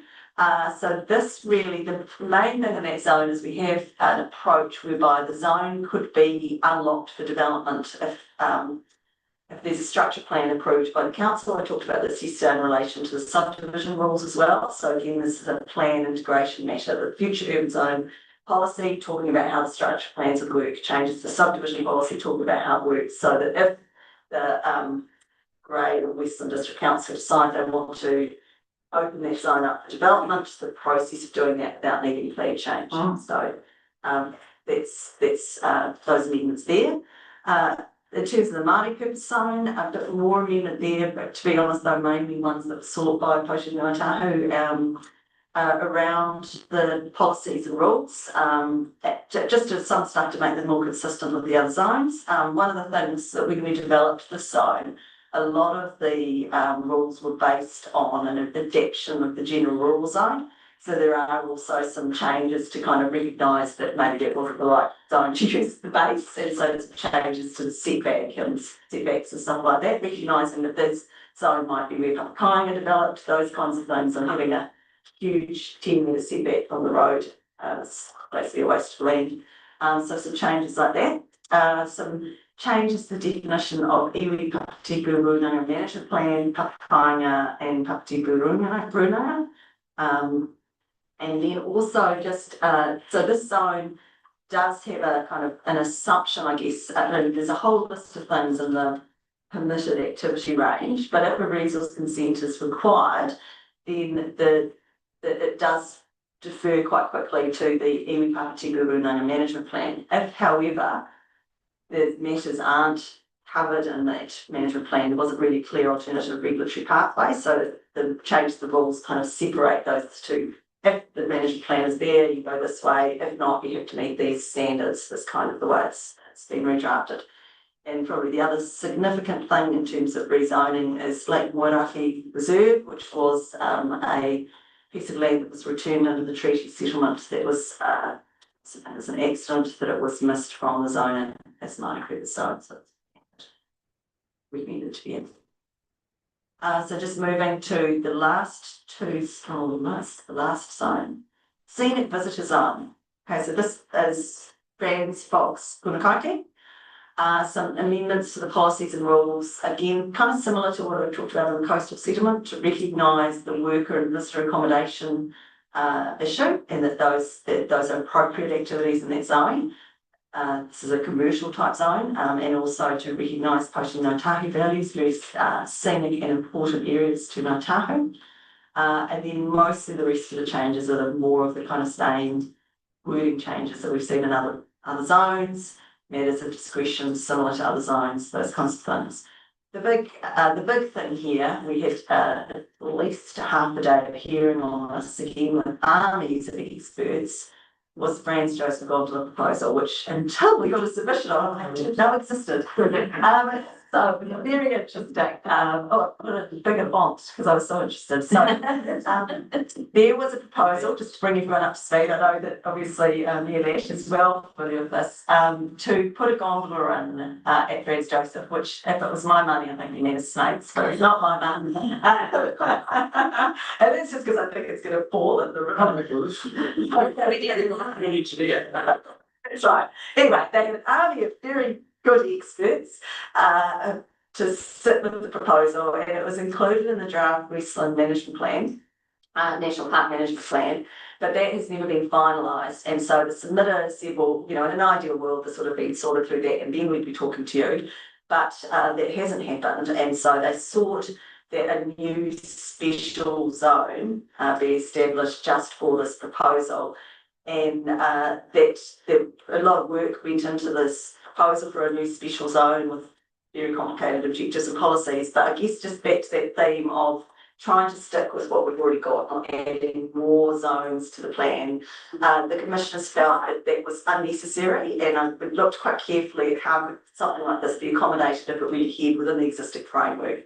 And so there are some recommendations around amending some of the definitions just to make it clear that a gondola is a recreation activity, and to you know, not have wording that might accidentally exclude it, and then provide for a precinct, which is, you know, it's talked about as a subzone, so it is a new thing, but it would be subject to all of the objectives and policies in the open space zone. So it's kind of got a context it's sitting within. And it would be a precinct within the natural open space zone because it's part of Western National Park. So that's the zone that Western National Park is. And so that was felt it was preferable to rezoning a bit of Western National Park. And particularly there was concern that if the gondola proposal didn't go ahead, rezoning just to meet that gondola proposal would then just open the door for another potential, what's called the permitted baseline, that, you know, there could therefore be a whole range of other potential activities and go, oh great, well, it's not going to be a gondola, but here we are, we're in with our go-kart track or whatever it might be. So there was careful thought about how to make sure it didn't undermine plan integrity, provide for the proposal, because obviously they've done a lot of work, and it was very persuasive. I say an excellent presentation from the experts on all of the work that they've done.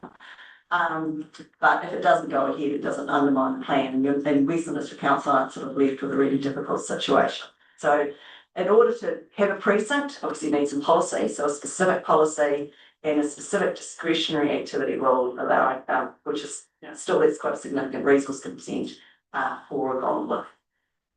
If I can't imagine. Sorry.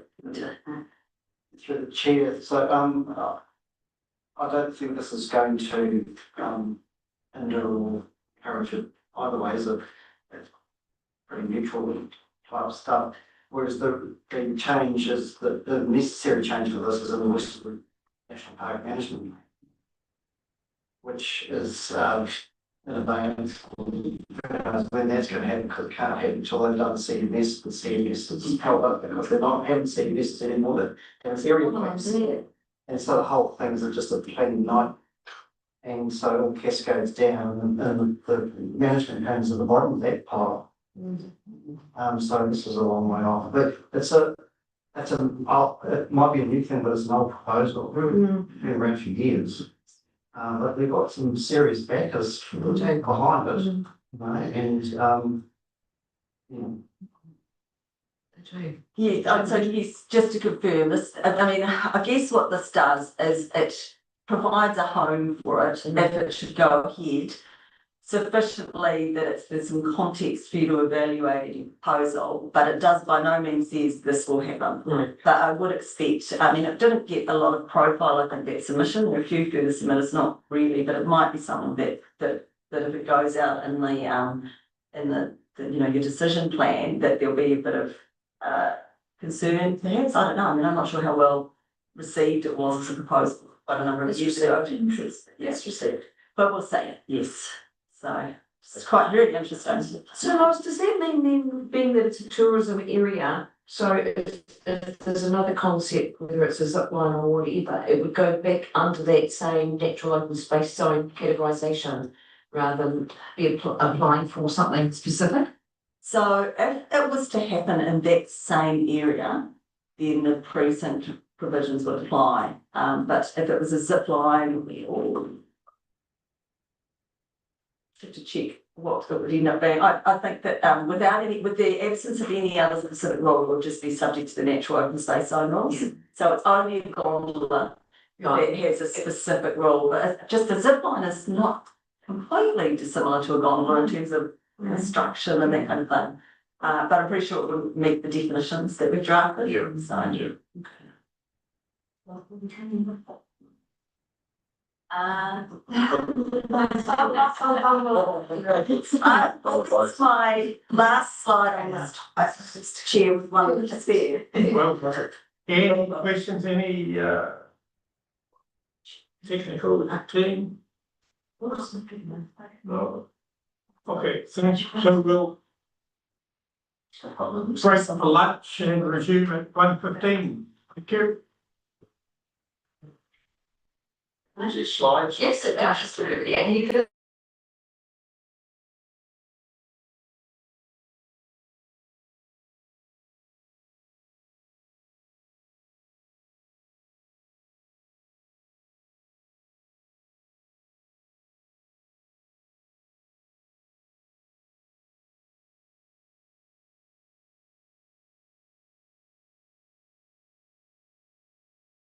What are we doing?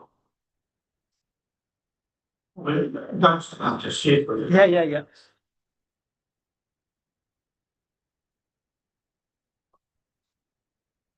That's right. Oh, yes.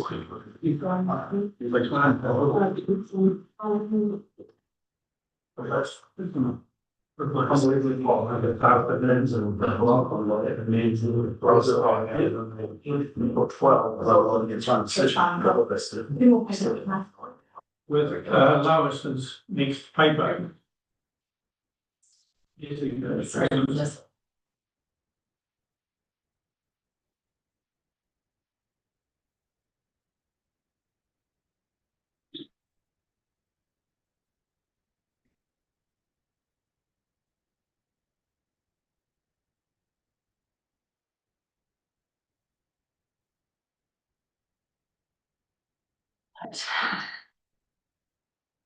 So the next topic is designations. Now designations is a bit of an unusual for a district plan, and that the process for designations is a little different. So designations are owned by what they call the requiring authorities. So that's people like NZTA who designate state highways. It's like the individual councils who designate your roads and your wastewater treatment plants and things like that.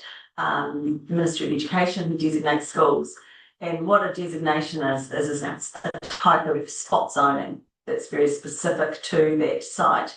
But the way it works in the law is the designations sit within the district plan, but the decisions on designations actually sit with the requiring authority. So while we have had a hearing and we have recommendations from the hearing panel, their recommendations are to you. If you adopt their recommendations, they're not decisions from you. They're recommendations back to the requiring authorities to say, we're happy with, we think you should adopt this recommendation from them. So you're the recommender of the recommendations to the requiring authorities. And that mostly is neither here nor there for most of the things in this plan at this point in time, because what we did is we mostly just rolled over existing designations. And so most of the designations chapter recommendations are just about fixing states, of which there were many. However, there is one major change, which was the New Zealand Transport Agency designation of their state highways. So the recommendations from the hearings panel mainly are about errors. The things that people submitted on where the wrong description was included or the map was wrong. So there's quite a number of those. There's also some errors that the commissioners picked up as well, which they're recommending are fixed at the same time. But the big change is this change to the NZTA designation. However, it's not nearly as big as it seems. So a detailed schedule and a list of affected parcels was provided by NZTA, and they developed a mapping tool to show the changes because there was concern expressed at the hearing that, well, this is sort of actually quite a big deal. State highway runs right across the coast. It affects many people and wanting to change the designation, you know, how many private landowners, that kind of thing. So they produced this mapping tool, and from that, it's really evident that almost all the changes to the designation are within existing road parcels. Quite a lot of them are rural road parcels, though. It'll be the place where the state highway intersects a local road, and they're expanding the designation to take in more of the intersection, for example. So there's a schedule of 300 changes, which they have provided. So the commissioners have reviewed that and they looked at the maps and they said, we actually think this is, though it appears to affect a lot of parcels, it actually looks pretty minor stuff. So we think that's appropriate to adopt the designation, the alterations to the designation. So, but I did just want to share with you some maps because I did look through and it's good mapping. So if you're really interested in this, it's on the TTPP website and I will send the link to anyone else to look in detail. But the main changes to the NZTA designation affecting land that isn't currently within a road parcel. North of Punakaiki, where I think a bit of the road has fallen away, so they need to take a bit of national park to keep the road open. There's a lay-by north of Rapaholi. I was trying to work out how close that was to our notable trees, so that's something you'll see it on the map in a moment, but I wasn't sure because their map is not on our TTPP maps, it's just on an aerial photo, but I did note that. There's the new bridge at Ahora, that's not designated currently, including the designation from the old bridge, which would revert, I'm not sure if it's demolished or reverts to being a local bridge, but that's uplifting that designation. And then same thing at the Taramako River, where the new bridge, not that new, is to be designated and the designation is being uplifted from the railway bridge. So I couldn't see again, actually, I mean, that one splits across two districts, but other than that, there's not really anything that appears to affect Western District. There are changes, but they're all within a road parcel, other than that. The chair of the NZTA raised about Knight's Point and Tarka. They're planning for that because that's going to, what we've had from NZTA is they're going to Recap. Cut into the hill, which is going to be into the conservation. Yeah.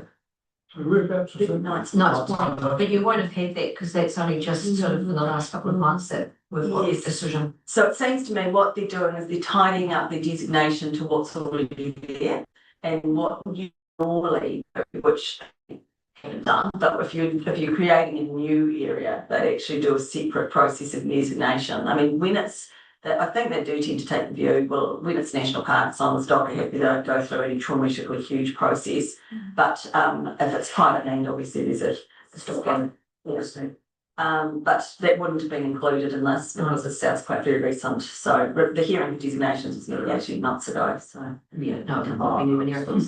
So with that being able to widen the road parcel of land, is there a stipulation on how far that road parcel can be widened to? So it's mapped. So there's the designation is specifically mapped, and they've used their GIS to generate a list of all of the parcels that or parts of parcels that added into the designation and the area and ownership of that.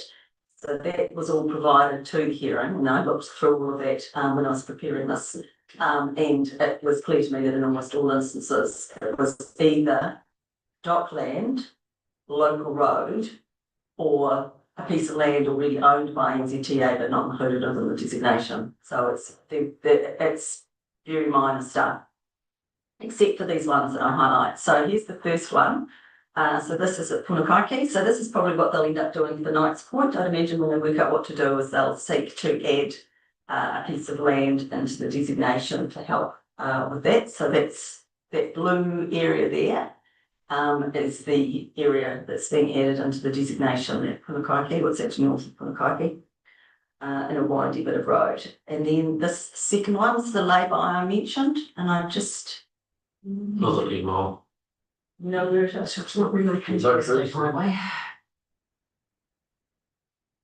It's a little lay drive when you go on by, when you go on. There's a road down to a beach there, I think. There's the batch, there's the road down to the batch, yeah. So there's that's the adding batch. So we're okay, that's good. So Cardinal creases further. So there's that. This is the Ohara Bridge. So the old designation is this light blue, and the new designation is the red with the blue in it. So you can see they're taking that. Well, they have, they've obviously already purchased this land because they built the bridge. This yellow bit is actually private land. This blue is being added to the designation.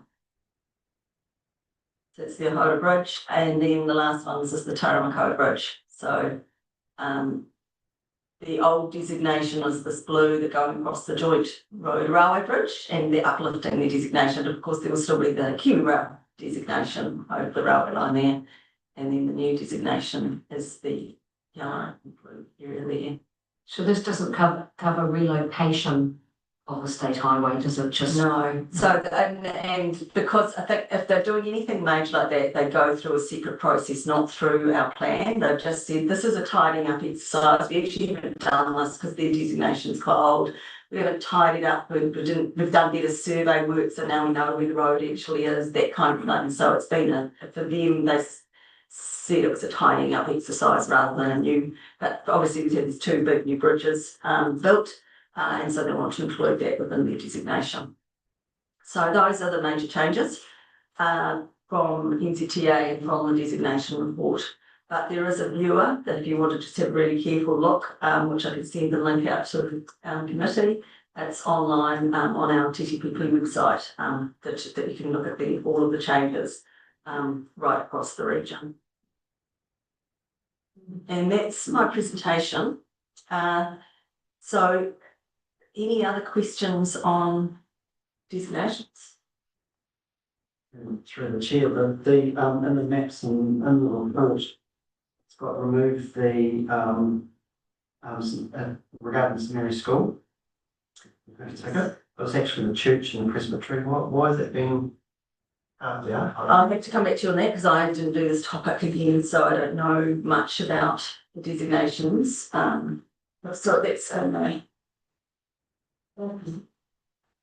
on page 43 of the designations report.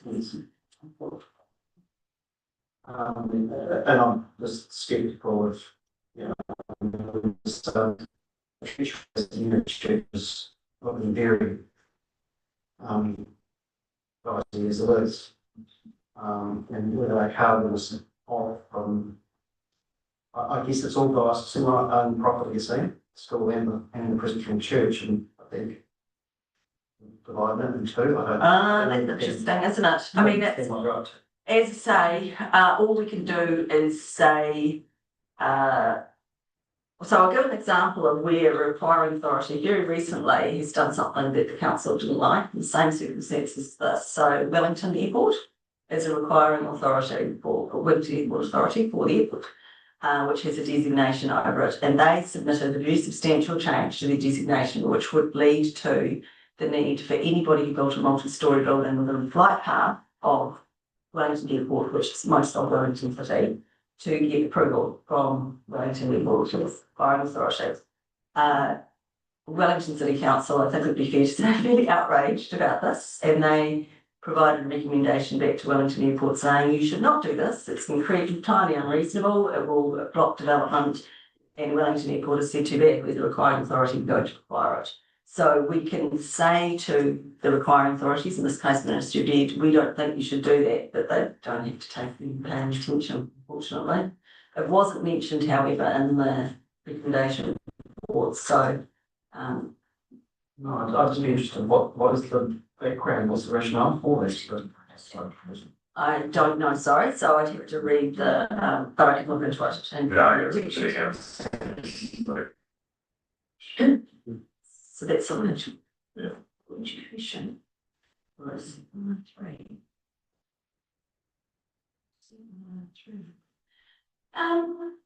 on page 41, it's got Minister for Corrections designations. It's got delete the Minister for Corrections designations in those numbers, and then on page 44, it's got Ministry of Education remove the notations of those same sites. Is it education or corrections? Oh, that looks like just an error. Should be under vistas under corrections. Because they are I did remember talking to the ministers about this. They seem to have just been popped on there and left in there an error when the plan was being prepared. But they are actually okay, so what it is I'll look into that. One of them. I actually think that perhaps what it is, I do remember talking to the commissioners about it, we were all confused what they were. So they're not anything that there was no designation, but these numbers appear in the maps as showing there was a designation, but there's no written designation. So there is some sort of mapping error that's made its way into the plan. And so we weren't sure which they referred to, the NC or yes, but The Ministry of Education or Corrections. yeah, they're very unclear. Yes. But I guess the point is they're definitely an error, and the recommendation is to remove them, delete the error. I had the same actually with these Transpower ones. I did a bit of unpicking of what went on there, and it appeared that when we prepared the very early draft plan, we had one way of describing them. So it's trend 3, but when they came through into the schedule, they were called TPR, so they've been misnamed. So there's a few of those errors that this report is doing that are addressed as well. That Cape fell and one would be with the lines used to cross, but it's needless. So is this the one on page 42 for Radio New Zealand? It's there. 44. 44 is in the 40 uplift and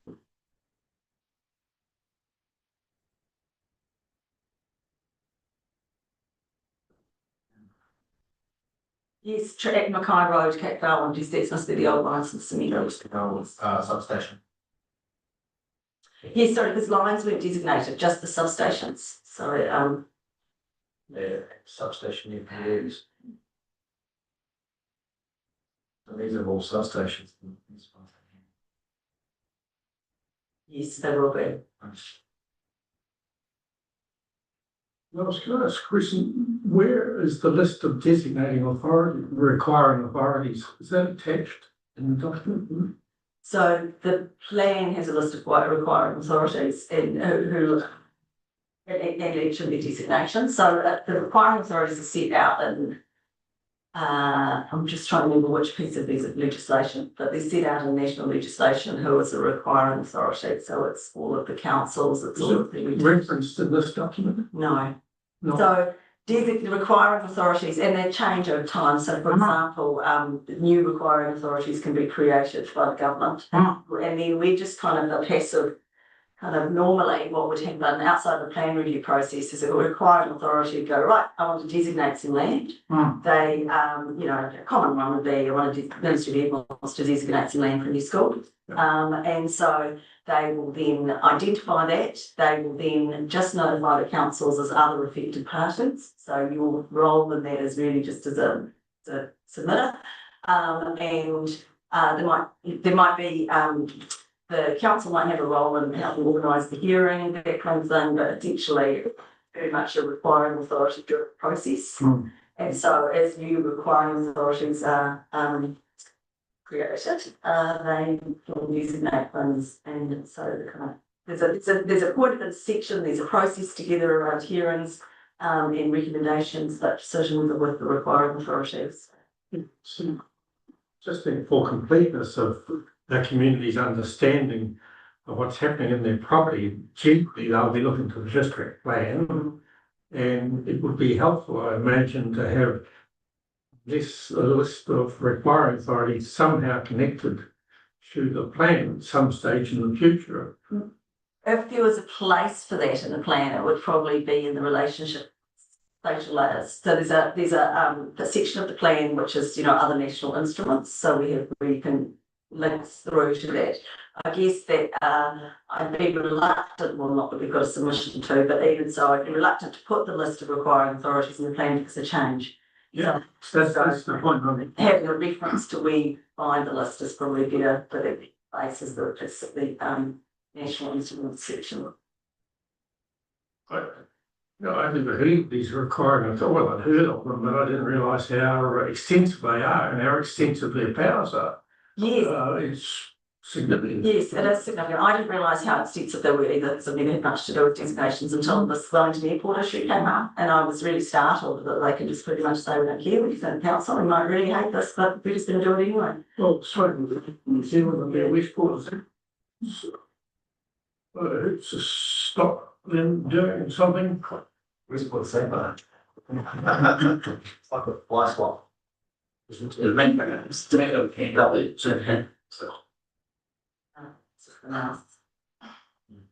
Anything else on designations? Close that item. So the last one is variation 1, activities on the surface of water. So this variation, you might recall, with one to add a new policy plan and to amend, add and amend the rules to make sure that it was clear commercial activities at ports were permitted activities. And we received 5 submissions on that, and all of them were in favour. And the recommendation from the panel is to accept that variation as notified. So it's a very minor matter. I guess you could say resolved satisfactorily. An example of a very small plan change. If we did that kind of thing in the future, you just wouldn't want to have an external commissioner do it. If there was anyone on the committee who was an accredited commissioner, you'd have to hear that kind of one, because it's just so basic that we'll try and do it as cheaply as possible. So if there's no questions on that, I'd just like to hand over to Mr. Nicolini to talk about firefighting water. Sorry, just some clarification. I contacted the West Coast Area Office of Fence, and I've confirmed that for a typical residential dwelling in a non-articulated area, whether it be urban or rural, from anything from a tiny home through to 3 to 350 metres squared, it would be 45,000 litres standalone for firefighting water. They've also advised that they are very much open to alternative solutions, i.e. lakes, communal water tanks, and waterways, provided that they meet the requirements of the Act, and that's around hard standing areas access mainly, because fires don't just happen in beautiful bright sunshines, sometimes in the middle of the night and raining. And the only thing they couldn't clarify, which they were going to go away and look at, was does it apply to both new builds and through subdivision? So the rule in the rural chapter was to do with new builds, whereas that's also applied by subdivision when new lots are created. Some clarifications around that, which is essentially what's been applied and Chicken spoke of in the law. And that's separate to drinking water. Yeah, so 45,000 standalone, not part of the domestic drinking supply. So we end up with more tanks than house. Not very well done. Under the old road.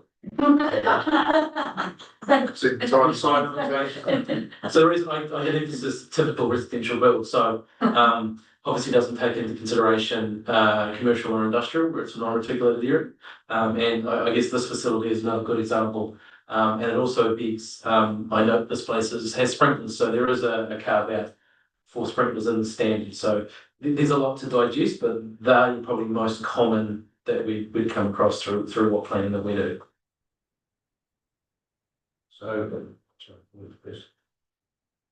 well, I was just thinking the practicality of this, and in the same time, having lived in most of my life in the country, and every summer running out of water. Obviously, actually does run out of the summers is very dry, and the but if you got all these tanks, you've got your tank water for the house, but you've also got to have these extra tanks, at least 3 of them, for firefighting. It'd be what to stop me from dipping into one of those tanks. It becomes a compliance matter. We can place it. Councils. Along with how common sense prevails. I can't speak for the other councils. Use common sense. Yeah, Thursday out. It's a huge extra expense, so. So it's very down an extensive rule. So just to clarify with the GA, like talking about rural subdivisions that aren't reticulated, so maybe there would be a rule there, I guess, if someone was putting a new subdivision in for 10 lots, that they could have a group sort of, a community facility of 60,000 litres or something. Is that what? Yeah, essentially. So a really good example in the Grey District is the Camerons in Gladstone. So at the Hall, if you've ever noticed that there's 2 30,000 litre tanks with the appropriate coupling. So although that wasn't directly connected to a subdivision, that's an example of what someone could designate, a developer could designate on a block through consultation with fence to reduce the requirement per lot. Thank you. Thanks for doing the work during your lunch break and a good explanation. Anything else that has come up this morning that people have thought about during the lunch break? One quick question I would like to flesh things out, Peter, so that we're within 3 o'clock on the timesheet. What are we going to put the job down to? I was just thinking about any of the items that were put on the board yesterday. Yes. We asked answers. Oh, So that's what I have for you. I think, yep. No, got answers to it. I haven't got answers to everything because I got quite tired last night, but I have done my best for the first one, for the easiest ones anyway.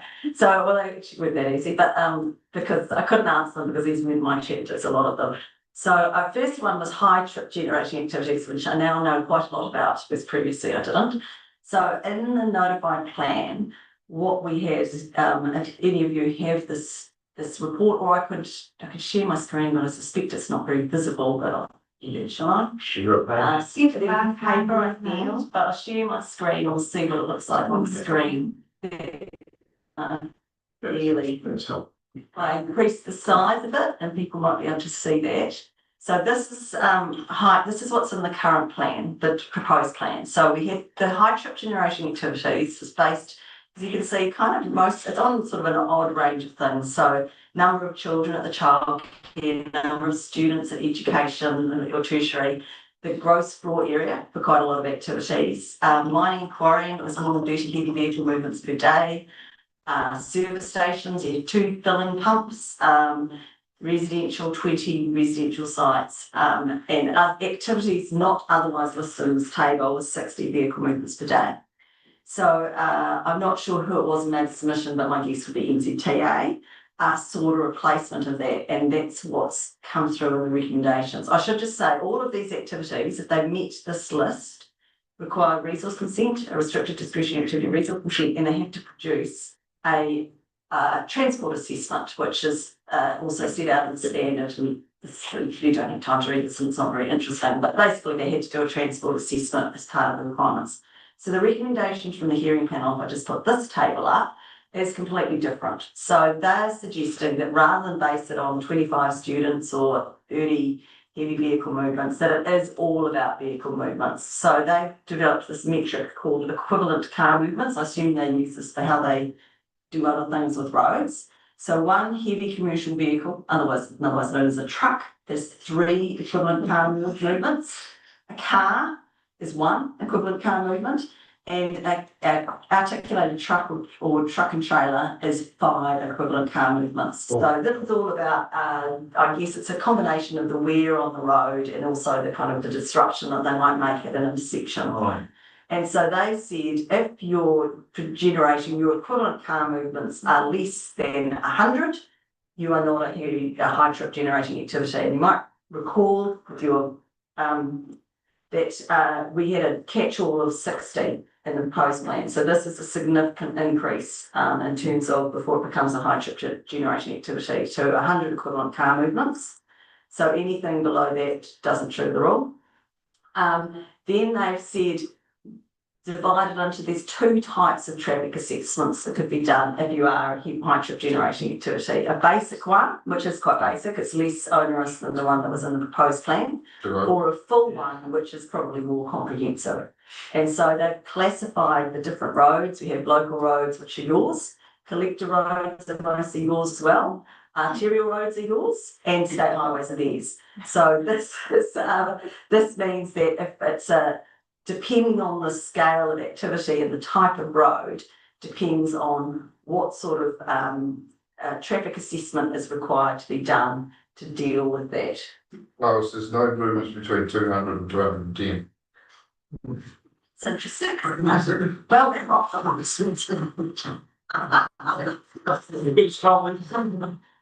that might be because I type. No movement too much. Too bad. I feel like that might be my typo. That one is 400.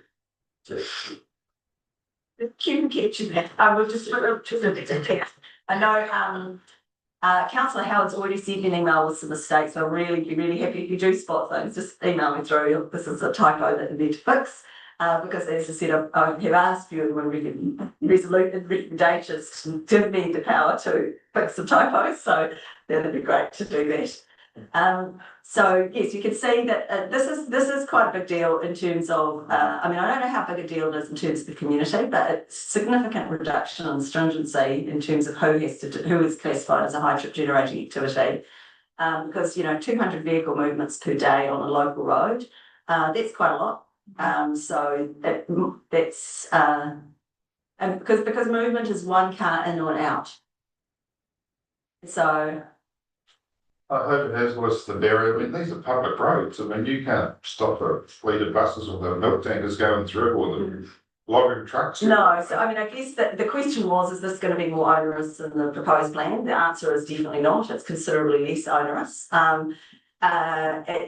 It's a slightly different, it's quite a different approach. So it's not an activity approach. I guess the question also came about mining, and I think this is a good thing because it's rather than saying you're this activity, therefore you're going to be high trip generating activity. It's saying, are you actually generating a lot of vehicles? Then you're a high trip generating activity. So it's not making that assumption. It's not lumping all types of one activity into being high trip generating. It's focused on actually. So if, for example, there's something that is developed right in the middle of Greymouth, and it's primarily kind of an activity which is going to be people will be walking into and out. It might have actually still triggered the high trip generating activities under the plan because it was that type of activity. It was a warehouse or it was a retail activity or something like that.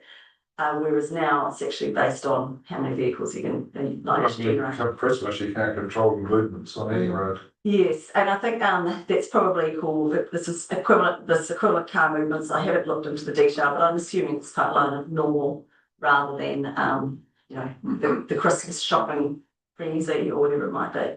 So hopefully that addresses that matter. I think if, you know, just thinking if someone wanted to develop a small quarry or something, just how many vehicle movements, you said like a truck and trailer was classed as 5. And I think it's each way in and out, so that's actually 10, so I don't know. I just can't follow the graph, but I don't know how many that would be allowed per day movements without having to go through a resource consent. Because it does say the in or out, not in, yes, in and out is one movement, it's in is one and out's another. Yeah. So the proposed plan was the same though. One movement was driving to place, second movement was driving away. And we had in the proposed plan, if it was 30 heavy vehicles per day, it was a high to a mining site, it's a high trip generation activity. So that's the equivalent. If it was 15 vehicles. if it was a truck, then that would be the equivalent of 90 equivalent car movements. So that would not now trigger the threshold of high trip generation activity. So I think it's particularly useful if you are thinking about the small scale operations, they would no longer trigger that rule. So if someone had a truck and trailer, how many miles a day are they allowed to go on an arterial road? Arterial road heaps, because it's, no, sorry. I mean, this is not a. It's just a cost and delay though, isn't it? Yeah. Divided by 5. Yep. Sorry, So can we just come back to the point that question yesterday was, is this more or less restrictive? And I think the clear answer is it is less restrictive than what's in the proposed plan. And just to be clear, what was in the proposed plan is what was in, I don't know which of yours, but it's someone's district plan at the moment. So this is less restrictive than the current rules that you were putting on tri-trip generation activities. but we're not debating whether it should be there or not, just understanding what the recommendation is. Any other questions on this one? No, Paul, sorry. In relation to Manui, which is how this come up, I think, well, it was mentioned yesterday in that context. I think it's Helen, 1 truck an hour or something, wasn't it? 50 a day. Yeah. 50 a day. How would the ground have 4? So that would be So, but they direction, so 100 trucks, that would definitely be a high trip generating activity under your definition. What about many? 50 a day each. Each direction. So what prevents it 100 million? So what it would require, presumably going onto the state highway, is it would require a full traffic system. Right. So it's addition to the resource consent, which is. Well, that's as part of the resource consent, the full traffic assessment. So that's the trigger is you need a resource consent and so a full traffic assessment as part of that, and then. It's already been, consent's already been granted. That's what I meant, consent's already. And so they'll need one in grey. Yeah. Oh, yes, because they're crossing into other regions, yes, which we want, because we want to. And in an ideal world, with 2020 hindsight, that have applied to both districts for a consent, and you've had a joint hearing or whatever you needed to do, but anyway, lessons learned there hopefully for people. So the next one. I think we're wandering off the cul-de-sac. Thank you. The next explanation. Thank you, Lois. So I did try to find this, but I actually realised we hadn't done it. But outstanding natural landscapes, what number of private properties are affected? Yeah. So I couldn't find this information, but I did know I actually misled you in that I told you that it was 50,000 hectares of private land that's within outstanding natural landscapes. But the Section 32 report for the proposed land says it's 37,000 hectares. And as you will see from the maps yesterday, there's a reduction there as recommended by the commissioners. I think I'll need 2, really, because I took a, oh God, where is it? Sorry, I took a Photoshop of that. Because it says there's no. No calculation on the number. There's no properties affect on private land, but Ellen, I showed you that yesterday, didn't I? That it's 1,136 acres here. Did you ever 1,514 privately owned properties? Which is a large report. Did you find that in? Because I heard you say that and I thought, okay, that's no. I wrote it down because I knew I would find it again. Page 89. Oh, do you know what the S22 report 5. Is that, was it outstanding natural landscapes or was it some? Natural environment value under natural character and the. So you're in the coastal environment. Yeah. So that's a different chapter. We haven't got there yet. Oh, but it's got the same. So they've got very similar names, outstanding natural landscape versus outstanding natural character and coastal natural character. So that explains that. That's why I couldn't find it. When I come to you on Monday with the coastal environment, I'll include all that information so you've got it at the time. Right. Okay. So then the next question I had a quick look at, there was a question about the natural character and margins of waterways. What are the changes in bridge width allowances? So there are no recommendations to change that. So the proposed plan has an allowance of 3 metres wide for a permitted river crossing after that you're in a resource consent, and there's no recommended amendment by the hearings panel. The next one. Ditch. So that's not a road width, that's more farm track probably, so that's kind of what that's intended for, not for a full road. Then they've got activities on the surface of water. Sorry, won't that 3 metres be referring to the span, won't it? Surely not the width as the physical. Yeah, we were trying to find. It's the area of disturbance. It's the area of disturbance in the riparian margin because that's what that chapter regulates. So 3 metres, so that'll be, it's actually your approaches effectively. So you're 3 metre wide for your approaches to roads. Yeah. So you could have a narrow approach and a wide ridge, but it's the disturbance approach. Narrow. Just narrow. Then moving to the next one was activities on the surface of water and questions about. Sorry. It's good to get through things, but you're. Apologies. Helen, So, are you satisfied with the matter you raised? Yes. You can pick that up later. Yeah. Now, with the bridge, are we okay rather than the span? That was me, yeah, no, I think that that should be noted for a future planning change because a heavy tree is 2.5 metres wide. And so I don't think you haven't got much leeway either side to be safe. It's like you've only got that much each side to be. On the other hand, we try to make things as simple as possible. Yep. Make it as easy as possible. Okay. I'll pick that up for a future. Planning. Now, Paul, you had a question. I'll just change that on the next. Okay, I'll talk to the next one. Let's yes. Well, for the question though wasn't in relation to whitebait standards. It was about whitebait and boating. Whitebait and boating. Motorised boating. What the exception was made for that. So I can explain what this is. So I had to read this like 4 times to understand what was going on. Okay, so this I had responded to that whitebait stand. So I think that because the advice note was in the book about whitebait stands. So the advice note about whitebait stands has no impact on any other rule. So that's the first thing to know. And also that an advice note is just it's a piece of information. It's not a rule. It's kind of useful information. And given that the rule's title is installation of structures, it's probably an unnecessary advice note because you see putting in the structure is different to whitebaiting. So then you were concerned about commercial whitebaiting. No. No. Oh, I misinterpreted your concern. My concern was about the motorised boating. So there's been no change to the motorised boating rule for the Makapia River, the Arnapura River.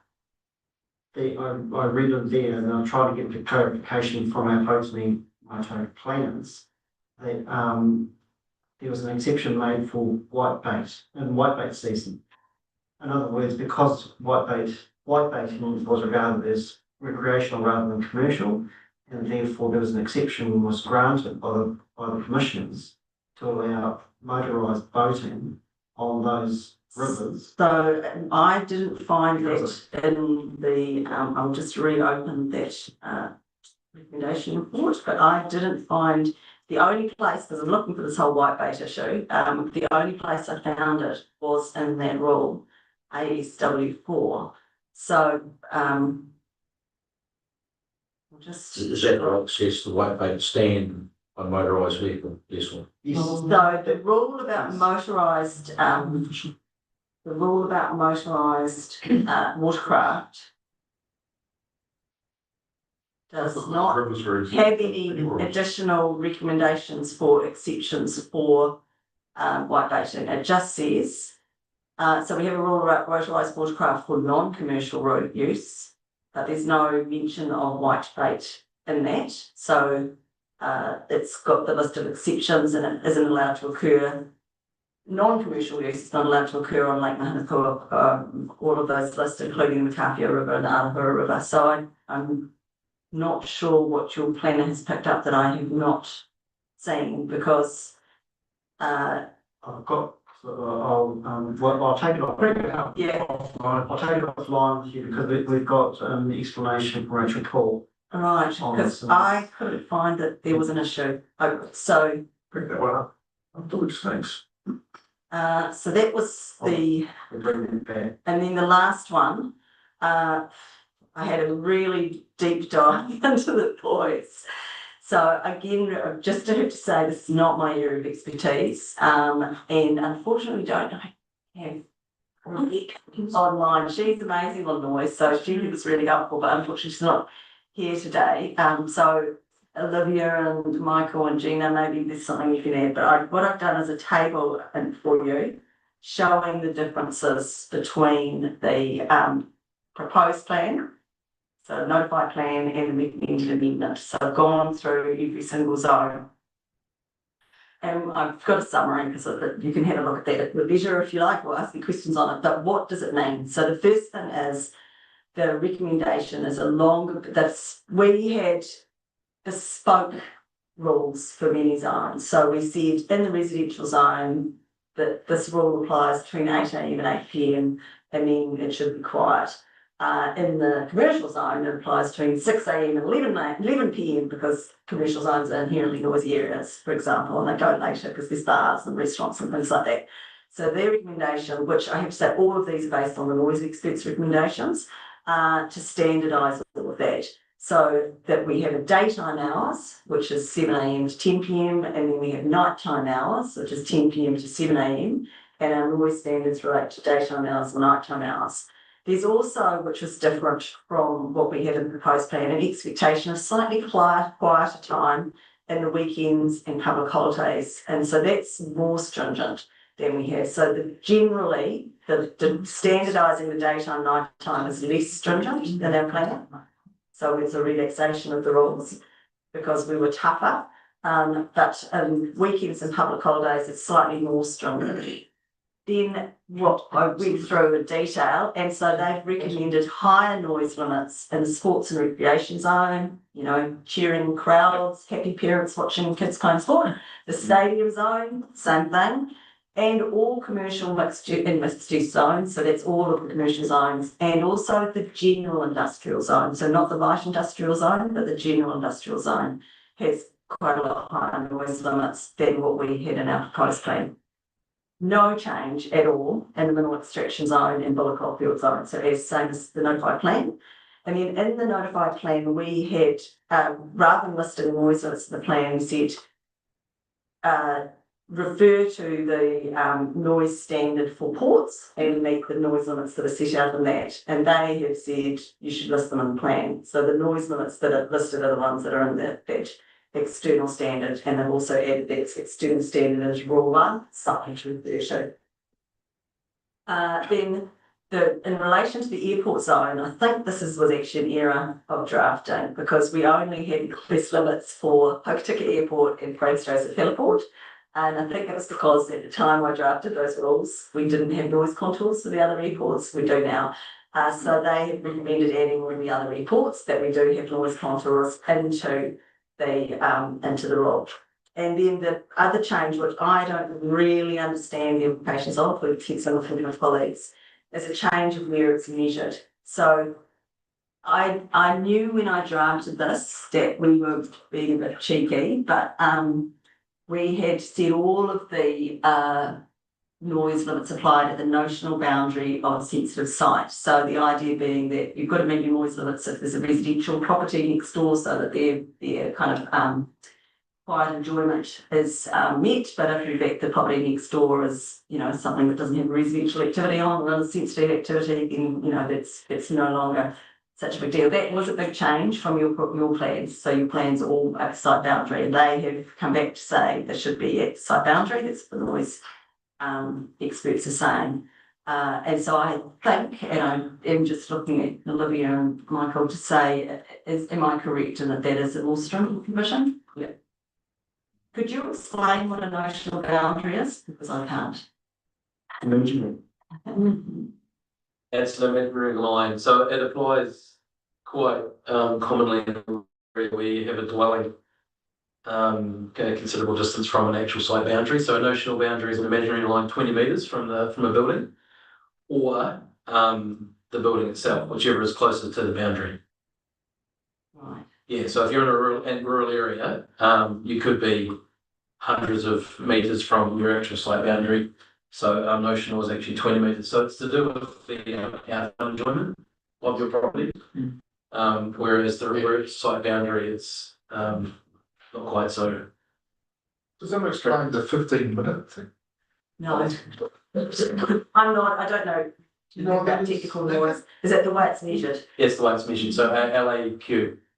So the AQ means that's the average. I don't know what the EQ stands for, but it's essentially the average noise. Probably 15 minutes. Take it out 15 minutes, and the AF max is the total max you're allowed. Yeah. Right.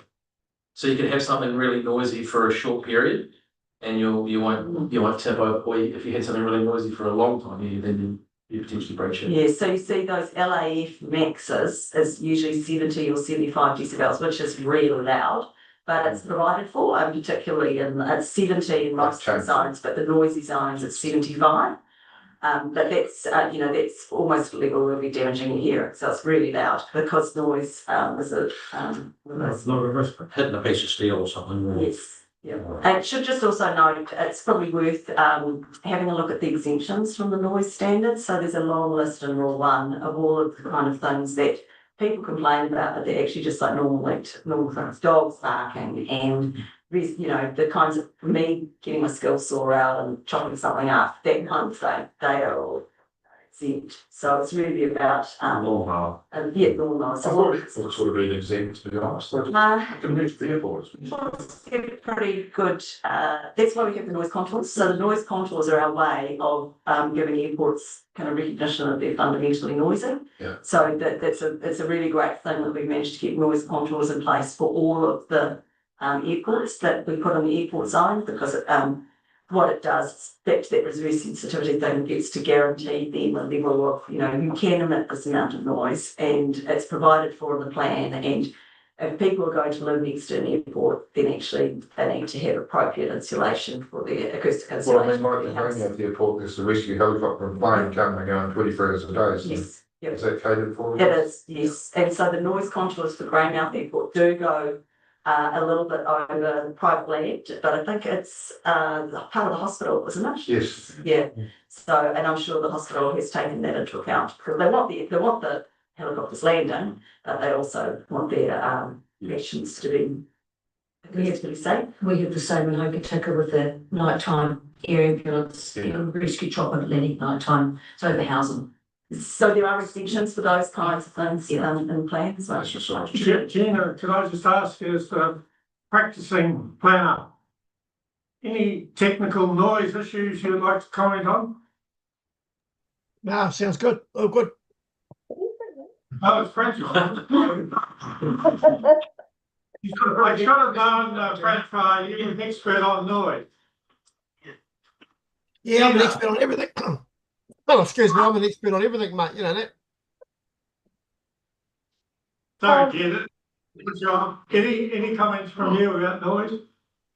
No, Are you talking to Gina? Yep. Yes.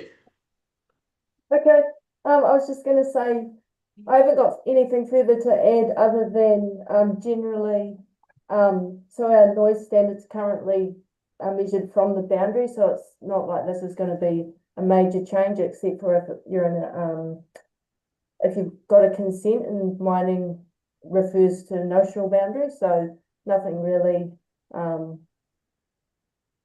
no large deviation really.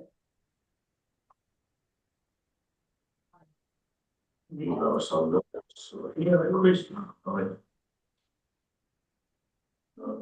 Is that the last comment? That was the last topic, so that's it from me, Mr. Chair. And look, to wrap things up, just, I don't know whether we need a resolution to adjourn the meeting until Monday or it's at the chairman's prerogative. One of the more experienced chairs will be able to tell me. I'll take the resolution for safety, so it was moved by Mayor Lash and second by Mayor Pine that we adjourn to until Monday at West Coast Regional Council at 8 AM. Planners, just to remind you briefly, 8 o'clock till midday on Monday, possibly Tuesday, and then definitely Wednesday, 8 till 12 at Grey District Council. But thanks to Councillor Howard and Francois for your participation. Oh, and Ashley, sorry, Ashley, you've been very quiet today. Sorry, busy old day out here, but yeah, thank you. Okay, with that, oh. Minister on Tuesday, just what that, everybody's got that email anyway. Yeah, I copied you all in, so that's made it really clear who's meant to be at what, Yep, what, and so.